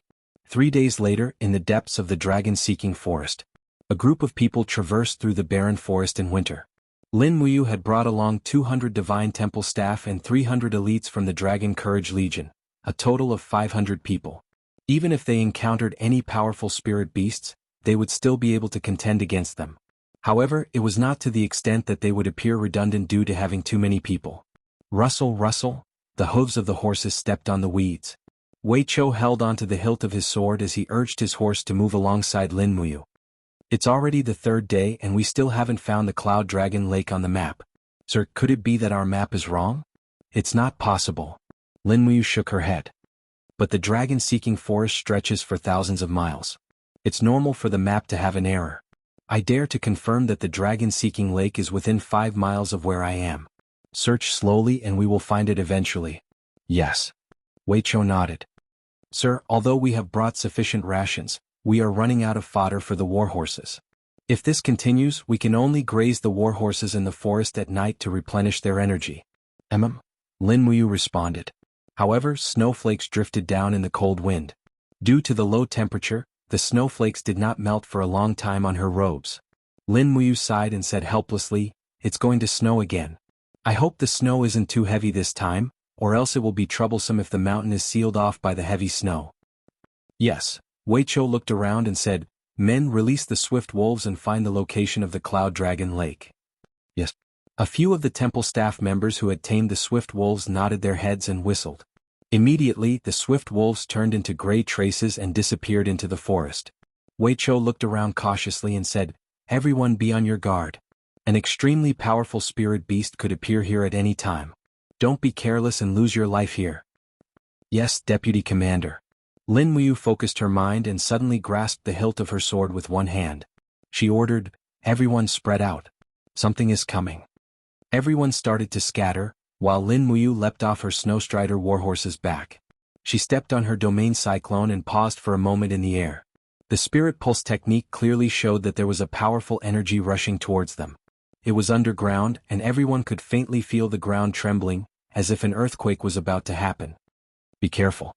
Weicho took out the demon-devouring bow and knocked a white diamond arrow on the bowstring. Lin Muyu opened her left hand in the air and released her 5 fingers. A golden light shone brightly and she shouted, "Come out, you evil creature." Buzz buzz buzz. Golden light soared into the sky as the 7 luminaries' celestial gourd activated its profound energy. Golden gourd vines rolled around underground, and in the next moment, a huge dragon snake rolled out of the ground. It was a 10,000-year-old earth-drilling dragon snake with 10 golden patterns. The dragon snake's head was bound by the gourd vines and poisonous thorns pierced into its scales, causing it to bleed profusely. The earth-drilling dragon snake originally wanted to ambush the human army and feast on them. It also wanted to prepare for the lack of food in the coming winter and spring. However, it did not expect to encounter a killing god like Lin Muyu. It was destined that it would not be able to return. The dragon serpent roared angrily and suddenly opened its mouth to spit out a mouthful of flames towards the dozens of people from the holy temple in the distance. These people from the holy temple all had unique skills. Their true qi and do qi shone brightly, and their martial spirits emerged from their bodies. They were about to enter a defensive state, but with their strength, they might not be able to withstand the breath of the dragon serpent. Bang! Lin Muyu landed heavily on the ground and opened her left hand. The golden dragon blood shield flew up and blocked the breath of the dragon serpent. Without waiting for the dragon serpent to resist, Lin Muyu pounced forward and unsheathed the star's sword. Her 2 martial spirits fused instantly, and the huge treasure sword shone brightly as it slashed at the head of the dragon serpent. The dragon serpent's protective spiritual energy was instantly shattered. In the next moment, Lin Muyu's simple and clean slash directly chopped off the head of the dragon serpent. The remaining half of the dragon serpent's body twisted crazily in the soil, and the upper half was spewing out blood. It twisted violently, but it was only a matter of time before it died. Weicho and Baiyin looked at each other.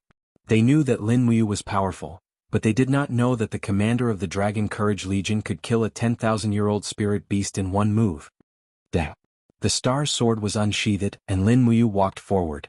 She opened her palm slightly, and the exposed spirit stones of the dragon serpent were sucked into her palm.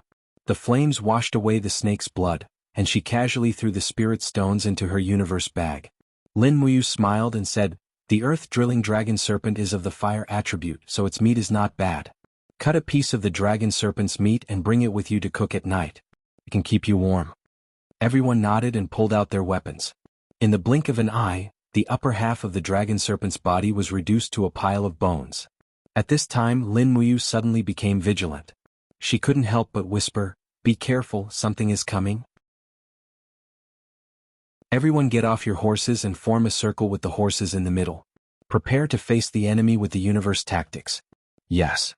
This group of people were well trained and quickly obeyed the order. In the blink of an eye, the 500 people formed a small universe tactics formation in the open space of the forest. Shields, blades, and swords faced the outside. The archers retreated to the back, and the horses were protected in the middle. Everyone had a vigilant look on their faces. Wolf howls could be heard. As night fell, the most terrifying wolf pack in the dragon-seeking forest seemed to have come out to hunt. Swift wolf pack. Weicho gritted his teeth and said. Baiyin squinted his eyes and said, A swift wolf pack 800 miles deep in the dragon-seeking forest. Interesting. Perhaps there is already a 10,000-year-old wolf king as the leader? You jinx. Wei Chou looked into the distance and saw a pack of swift wolves surging out of the forest. As expected, a wolf king with a total of 12 golden patterns on its head glared at the people in the forest. It bared its teeth and a stream of mucus flowed down its teeth. This was actually a 12,000-year-old wolf king. Wind attribute spiritual stone, not bad. Lin Muyu thought differently from the rest. Wei Chou groaned inwardly and said, "Madam, this pack of swift wolves is probably more terrifying than any pack of swift wolves we have encountered before. The alpha wolf is 12,000 years old, while the second wolf and third wolf are 9,000 years old and 8,000 years old respectively. Most of the wolves have a lifespan of 5,000 years and above. This is too terrifying." Immediately, a gold star instructor from the Sanctum in the Universe Tactics formation shuddered. He looked at Lin Muyu and said, "Great Deacon, I'm afraid this pack of wolves is the legendary Wolf Emperor pack." Wolf Emperor pack? Lin Muyu was stunned. What does Wolf Emperor pack mean? I've only heard of weasels. The Gold Star instructor complained incessantly, the Wolf Emperor pack has existed in the history books for as long as 500 years. This pack of wolves is the fiercest and strongest pack of swift wolves in the entire dragon-seeking forest. This pack of wolves has always bullied the weak, and as long as they will appear as a pack. Over the past 500 years, at least 10 or more sanctuary powerhouses of the Empire have died under the sharp claws of this Wolf Emperor pack. Even sanctuary powerhouses are no match for this pack of wolves? Yes, this pack of wolves is very cunning. If they can win, they will fight. If they can't, they will leave. Under the wheel tactic, many sanctuary powerhouses have become delicious meals in their mouths. Fortunately, we have more people. Lin Muyu pulled out the star sword again and said, "Prepare for battle. Prepare the white diamond arrows. Once we enter the shooting range, start shooting. I want to kill more than 100 of them before the wolves arrive." Snowflakes rustled and fell on everyone. In the distance, there was a rustling sound and a dense pack of wolves emerged. Their lifespans ranged from 2,000 to 10,000 years. The sky darkened in the blink of an eye, and the pack of wolves roared and pounced on them. Swoosh! Wei Chou's arrow flew out and directly pierced through the throat of a 4,100-year-old swift wolf. With an AO sound, the swift wolf fell to the ground and rolled far away, immediately dying. Good archery. Bai Yin could not help but smile. He immediately raised his hand and shot an arrow. The arrow disappeared into the forest. Bai Yin's archery skills were obviously not comparable to the art of stealing. Lin Muyu saw this and was determined to get her hands on the spirit stones of the leader wolf, the second wolf and the third wolf. It was rare to see a wind elemental spirit stone with a long lifespan. Once a wind elemental spirit stone was refined, it could greatly increase the speed of a sharp blade. It was extremely rare. Brr! The chieftain wolf roared. Its chest had been hit by 2 arrows from Wei Chou, and it was already bleeding. However, its vitality was very strong and it still pounced on them. It opened its huge mouth, and a storm descended along with it. Oh no! Wei Chou turned pale with fright. However, Lin Muyu was much calmer. Her figure dashed forward like a bolt of lightning, and a circle of golden gourd walls surrounded her, protecting her body perfectly. The star's sword slashed down from the sky, and 5 mountains descend from the heavens appeared. Boom! The powerful astral energy dispersed the storm formed by the Wolf King. The star's sword landed directly on the Wolf King's head, and with a kacha sound, the skull was cut open. Woo-woo! The Wolf King howled miserably. Who would have thought that there would be such a powerful expert in this group of people? Its body fell to the ground under the power of the 5 mountains descend. With a miserable howl, it actually wanted to run away with its tail between its legs. "Wanna run?" Ah! Lin Muyu laughed heartily and stomped on the ground. Ping, ping, ping! 3 gourd vines broke out from the ground and surrounded the Wolf King. Numerous golden god-binding chains surged out, and with a piu piu piu sound, the Wolf King's body was pierced through. In an instant, fresh blood flowed out, and the Wolf King that roamed the depths of the dragon-seeking forest died on the spot. Ao! The Wolf King howled and its eyes were filled with ferocity. As soon as the Wolf King died, it immediately took the stance of ascending to the throne. At least 100 swift wolves pounced towards Lin Muyu. Lanyan City. Snowflakes floated in the sky above the city, seeping into the ground. In the darkness of the night, a figure walked straight towards the Cloud King's mansion. His leather boots left traces of snow on the ground. He carried an iron spear on his shoulder, and half of a badger's body was hanging on the other end. This badger's body had already been mostly eaten. "Who are you? Don't you know that this is the Cloud King's mansion?" A guard said in a cold voice. "If you're just here to sell your prey, then leave. The Cloud King's mansion has no shortage of food." "I'm not here to sell prey. I'm here to look for my godfather, Su Muyun." The young man raised his head. Under the leather cloak, a pair of clear eyes was like an inverted star.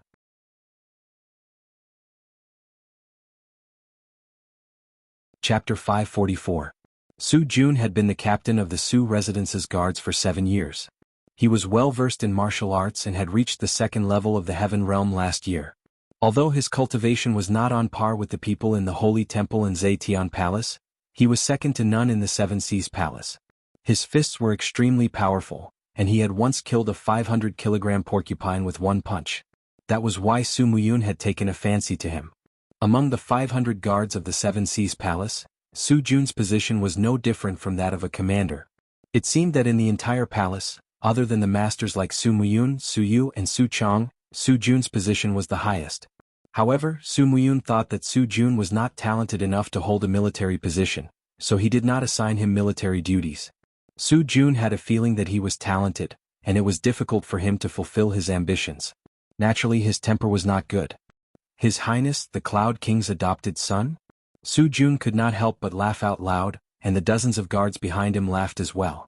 Looking at the newcomer, Su Jun raised his thick eyebrows and said, "How dare a peasant like you claim to be the adopted son of His Highness, the Cloud King? Do you know what happened to someone who claimed to be the butler's son last month? He was beaten so badly that his front teeth fell out. Boy, do you want to try my fist?" The young man looked straight into Su Jun's eyes and said, "If I challenge you and win, will I be allowed to see my adopted father, Su Muyun?" Su Jun's smile became even wider. "You're just a hunter and you want to challenge me?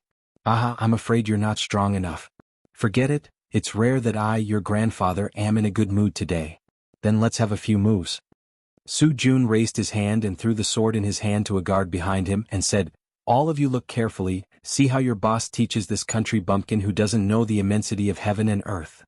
"Go, sir." The group of guards raised their weapons and cheered loudly. Su Jun was unarmed. Both of his fists abruptly collided in front of his chest, and flames burst forth. He cultivated the law of fire, and with a ferocious punch, a fire wolf martial spirit appeared behind him, exuding an imposing aura. The young man couldn't help but smile. He raised his hand and threw the spear and the prey into the snow behind him, saying, "Since you're using fist techniques, then I'll use fist techniques to break you. You're asking for a beating." Su Jun bellowed, and his iron fist was like a ferocious dragon emerging from the sea, heading straight for his opponent. Oh! The flame drew a mark in the night sky. The strength of this punch was no less than 1,000 jin. It was not something an ordinary person could block. Moreover, the fist was surrounded by the fire wolf martial spirit's gale. Just a blow from the gale would be fatal. However, under the astonished gazes of the crowd, the mysterious youth merely raised his right palm and suddenly exerted force. Immediately, the roar of a dragon filled the air as a purple dragon spirit appeared behind him. His palm transformed into a dragon claw and with a "pa" sound, he grabbed Su Jun's fist. With a sudden twist of his wrist, Su Jun fell to the ground along with his fist. Before Su Jun could land on the ground, the mysterious youth flew forward and lightly kicked out. Bang! The captain of the Yunzhong Palace's imperial bodyguard was sent flying along the snow, crashing heavily onto the stone steps. His face was a mess and he struggled to get up in disbelief. Looking at the mysterious youth, his face was filled with astonishment. "You? Who are you?" "I've already said I'm Su Muyun's adopted son. My name is Luo Xan," the youth said calmly. "You. Just you wait." Su Jun scrambled and rushed into the mansion. "What?" Su Muyun, who was having his dinner, was shocked. "You're saying, that person's name is Luo Xan and he defeated you in one move?" Su Jun covered the wound on his abdomen, and his face was filled with shame as he said, "Yes, he called himself Luo Xan and said that he's your highness's adopted son, but I think he's just a hunter and he used tricks to defeat me. Your highness, please don't be fooled by him." Su Muyun ignored him and clapped his hands. "Luo Xan has become a talent. Luo Xan has finally become a talent." Su Yu, who was at the side, asked, "Father, who is Luo Xan?" Do you remember 22 years ago when I led an army to attack the rebels in the Cloud Refining Mountain Range? At that time, I got lost in the Cloud Refining Mountain Range and I met a child. After asking around, I found out that he was the descendant of Luo Tonghai, the meritorious founding minister, so I took him as my adopted son. That child has been cultivating in the mountains and now he has finally become a talent. Quick, come with me to see this younger brother of yours that you've never met before. Yes. When Su Muyun and Su Yu arrived outside the palace, they saw Luo Xan standing alone in the snow. However, the snow that was flying in the air couldn't land on him, as it was pushed away by an invisible force. He was circulating his chi to ward off the cold. Su Muyun, who was dressed in a luxurious black robe embroidered with gold patterns, walked out with the help of Su Yu. He looked straight at Luo Xen and said excitedly, "Xen, are you finally grown up?" Luo Xen was stunned. "You are? I'm your adoptive father, Su Muyun." Su Muyun walked forward shakily, but he was no longer as tall as he was when he was young. He used his trembling hands to measure himself and said with a smile, "Back then you were only this tall. Adoptive father's frame has also shrunk because of old age." "Sai, I've grown old?" Luo Xen was extremely excited. She held onto Su Muyun's arms and said, You're really my adoptive father, General Su Muyun?" "That's me. How is your master?" "Master is about to ascend to the heavenly realm, so he sent me to assist him." "Oh, that's great." Luo Xen immediately knelt down and said, "Luo Xen greets adoptive father." Good. "Quickly get up." Su Muyun was so excited that his whole body trembled and said, Quickly come and meet your sister. Her name is Su Yu. From now on, you two can call each other brother and sister, right?" Luo Xen greets sister Su Yu. "Good brother." Su Yu was beaming with joy. Ever since Su Qin died in battle, she hadn't had a brother for a long time. Now that the heavens had gifted her such a handsome and powerful brother, how could she not be happy? Su Muyun patted Luo Xian's shoulder, and his face was filled with a doting smile and said, "Luo Xen, I heard that you defeated my guard captain, Su Jun. Is that true?" "Guard captain?" Luo Xen was stunned and said with a smile, "Adoptive father, your guard captain is really weak." Su Jun was immediately embarrassed, but he couldn't refute it. Luo Xian's status was now completely above his, and the difference between a master and a servant was like heaven and earth. "Are you really that powerful?" Su Muyun smiled slightly and said, "Come, why don't you show your strength to adoptive father?" "All right, adoptive father, please take a few steps back." And Su Yu supported Su Muyun and took a few steps back, letting Luo Xian stand alone in the open space in front of the mansion. After slowly closing his eyes, the snowflakes around Luo Xen moved without any wind, and slowly rose up, spinning into a snowstorm. At the same time, Luo Xian's body surface was enshrouded with a fiery red Do Qi, which was the king's Do Qi of the Holy King realm. Hong, a dragon roared, and a bright purple divine dragon martial soul soared into the sky, circling around Luo Xen. For a moment, an invisible pressure fell, and the stone bricks in front of the mansion cracked, and a powerful destructive force was raging. Su Yu's small mouth opened wide and said, "King's Do Qi, he is actually a powerhouse of the Holy King level, my god." Su Muyun's face was full of joy and said, "Enough, Luo Xen, it's enough, adoptive father knows your strength." Luo Xen smiled slightly, and the surrounding cyclone disappeared in an instant, and the snowflakes fell to the ground and said, "Adoptive father, is Luo Xen strong enough to be a general?" "Yes, I can be." Su Muyun beamed. "With a little more training, I can be the main general at the front lines." "Luo Xen, you haven't eaten yet, right? Quick, come in with me and your sister. Today is our family's first reunion meal." Luo Xen was moved and tears welled up in his eyes. Since young, he had followed his master to cultivate alone. When he heard the word family, he felt like he was reborn. "Yes, adoptive father." In the dragon-seeking forest, the attack of the wolf pack was getting more and more violent. Kacha. The star sword flashed and the second wolf was killed. The flames in Lin Muyu's palm spun rapidly, and she suddenly blasted the dark energy of the chaotic life on the third wolf. In the midst of the howling, the third wolf's body was actually split into two by the flames and was killed. At this point, the top 3 leaders of this wolf pack had been killed by Lin Muyu. "Master, we can't hold on anymore, the wolf pack is getting more and more numerous, we will definitely lose if we keep defending." Wei Chou shouted from behind. That's right, the wolf pack did not only rely on strength but also numbers. At this time, the forest in front was already densely packed with swift wolves, and at least 1,000 swift wolves were charging over. It's okay. Lin Muyu shook his palm, and took out a shining wrist guard from his Chenkuan bag. It was the supreme grade Earth Book Mystic Steel wrist guard that he used to win the championship in Iha country. An earthy yellow light soared into the sky, and the power of heaven and earth was instantly activated. In the next moment, countless flames poured down from the sky, as if the whole world was illuminated. This fiery red magma-like fire rain fell on the wolf pack, and its lethality and destructive power were extremely strong.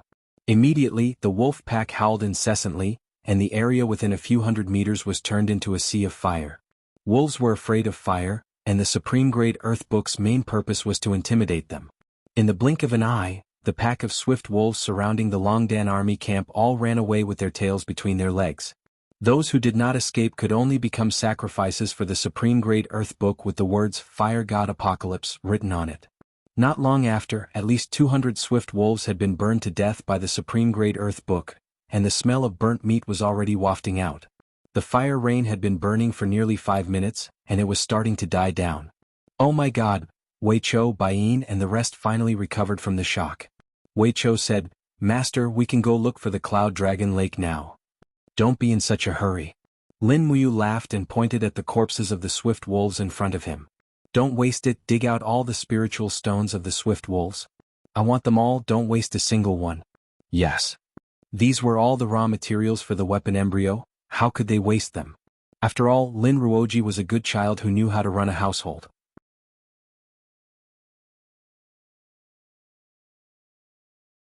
Chapter 545. Awu. While the group was moving, a swift wolf was limping towards them from afar. It was howling in pain as though it was injured by something. Its neck had a special collar made by Temple. It was a swift wolf that was tamed by Temple. Little Gray, come here. A young staff member hurriedly got off his horse and hugged the swift wolf affectionately.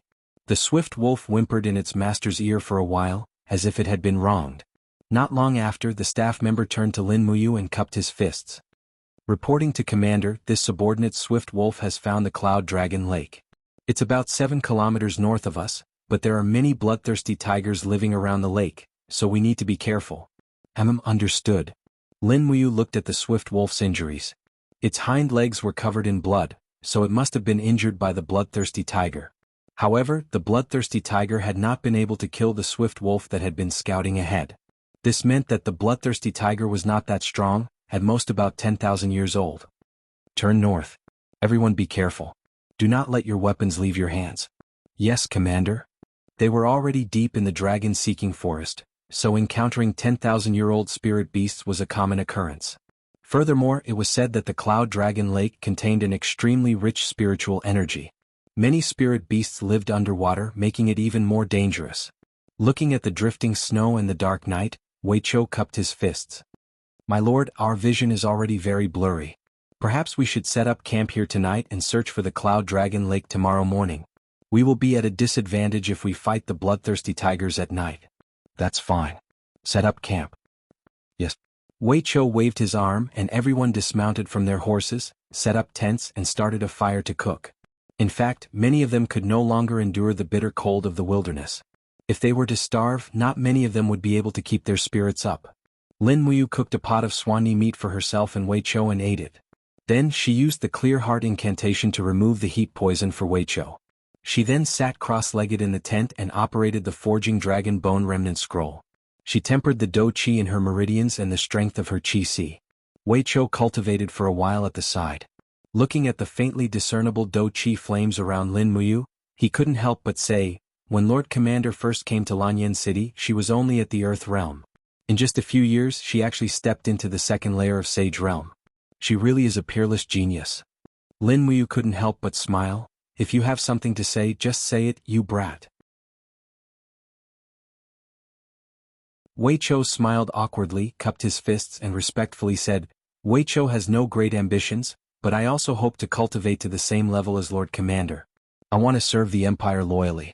However, because of my status, Wei Chou doesn't dare to overstep my authority. So, I ask for Lord Commander's advice. Do you know why my cultivation speed is faster than others? This subordinate doesn't know, because of the forging dragon bone remnant scroll. Forging Dragon Bone Remnant Scroll? Wei Chou was startled. That's right. Lin Muyu took a deep breath and patiently explained, although the Forging Dragon Bone Remnant Scroll is only an incomplete scroll, the mental cultivation method can remold the blood vessels, and continuously temper the Qi-Si and the true Qi and Do-Qi in the Qi-Si. It can expand the capacity of the Qi-Si, increase the cultivation realm and cleanse the marrow. It can make one's cultivation completely new. However, the requirements are very high.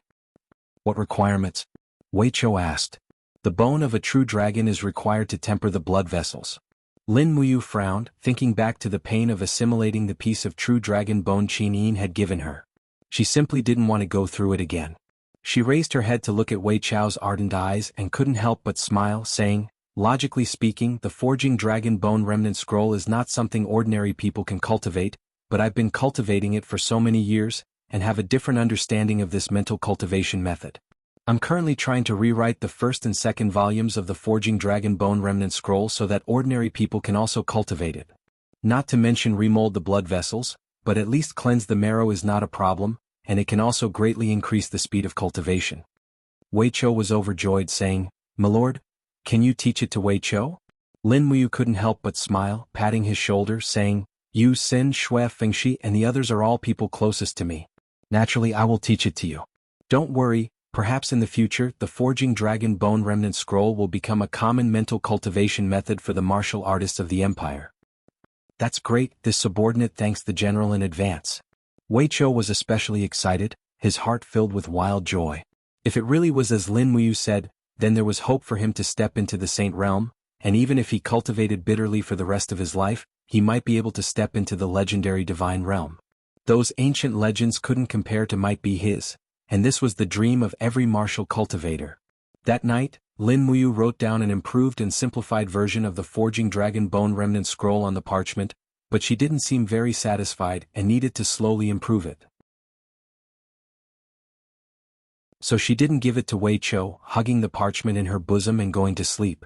Of course, at this moment, Lin Muyu would never have thought that a simple thought of hers would make him a grandmaster of this generation on this continent, an existence on the level of martial god that everyone praised. The next morning when he woke up early, the snow had yet to stop, and there was a vast expanse of whiteness everywhere. Wei Chou had already cooked meat soup outside the tent. He brought a bowl in and said with a smile, "Commander, it's time for breakfast." "Okay." Lin Muyu chewed his teeth, brushed his teeth, and washed his face with the water that melted from the snow. He only felt that his face was cold. Good heavens, using ice water to wash his face in the cold winter was really a severe test for his skin. When he walked out of the tent, he only felt that the layer of frost on his face was falling off piece by piece. The weather was really too cold. Outside, a group of soldiers from the Longdan army camp and the staff of the Divine Sanctum were shivering, their faces pale. Wei Chou said, "Sir, the temperature today is at least 10 degrees lower than yesterday. Looking at the weather, it's likely that the dragon forest will be sealed off by the heavy snow. Although spring is coming, we should prepare some rations to survive the winter. Maybe we can only return to Lanyan City when the snow melts in spring." "Do we still have the messenger bird we brought with us?" "Yes, send a letter to His Highness. Just say that we might be sealed off in the mountains by the heavy snow, and tell His Highness not to worry about us." "Yes." Lin Muyu flipped onto the horse, looked at everyone and said, "If you're full, break camp and set off. The real battle begins now." Everyone saluted in unison, then packed up their equipment and mounted their horses. Snowflakes fell on his shoulders, lapels and armor. Lin Muyu did not circulate his battle armor to resist the cold. This seemed to be a habit that he had developed. He wanted to preserve his strength as much as possible. In a place like the Dragon Forest, no one knew what would happen in the next moment. Even though Lin Muyu had the Spirit Meridian technique, he did not dare to be too careless. The group traveled through the forest and mountain ranges. It had only been snowing for a day and a night, but the snow was already 40 centimeters deep. If it continued to snow for another 4 or 5 days, the snow would most likely reach a depth of 2 meters. Normal people would not be able to traverse through the snow, and the entire forest would also be covered in snow. That would be the legendary snow-sealing mountain. Lin Muyu's heart was pounding as she looked at the vast expanse of white snow. It appeared that she really would not be able to find the flaming black tortoise. In such frigid weather, the tortoises had most likely already gone into hibernation in their caves, right? After traveling for around 4 to 5 kilometers, a tiger's roar rang out in the distance. Sure enough, it was a 9,200-year-old bloodthirsty tiger with fiery red fur all over its body. Flames were swirling around its paws, and it was lying on top of a massive rock on the mountain range. It was glaring at Lin Muyu and the others from afar, looking as if it were going to pounce down at any moment. They're finally here. A faint smile appeared on Lin Muyu's face. Wei Chou cupped his fists and said, "Milord, leave this bloodthirsty tiger to us. We can't let Milord fight all the time, or else we'll become useless people." "Alright, but you guys have to be careful." "Don't worry, Milord." Wei Chou nodded with a smile, then looked at Bai Yin and said, "Take our men and get ready to go." "Alright." The two of them led a few dozen men and charged forward along the mountain path. Wei Chou held his longbow and pulled back the bowstring. His martial soul began to glow, and the arrowhead of the white drill arrow actually let out a buzzing sound. This was the vibration technique that Wei Chou had learned. By infusing his martial soul into the arrow would spiral and shoot, greatly increasing the destructive power of the arrowhead.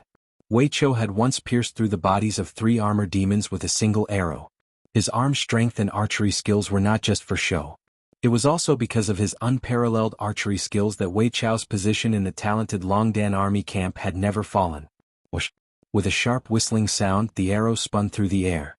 The bloodthirsty tiger couldn't react in time and let out a roar as the arrow pierced through its astral energy barrier, piercing its left eye and causing blood to spurt out.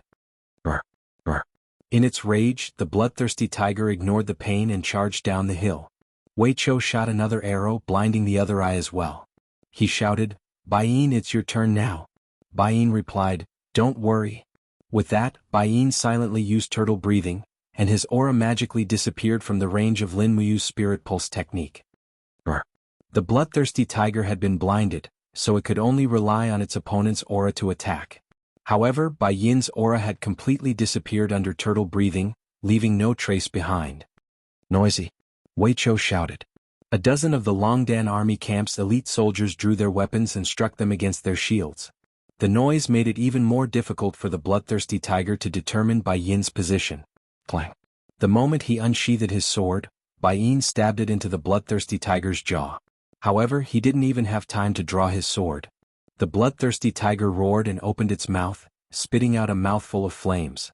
Bai Yin's movement technique was simply too fast.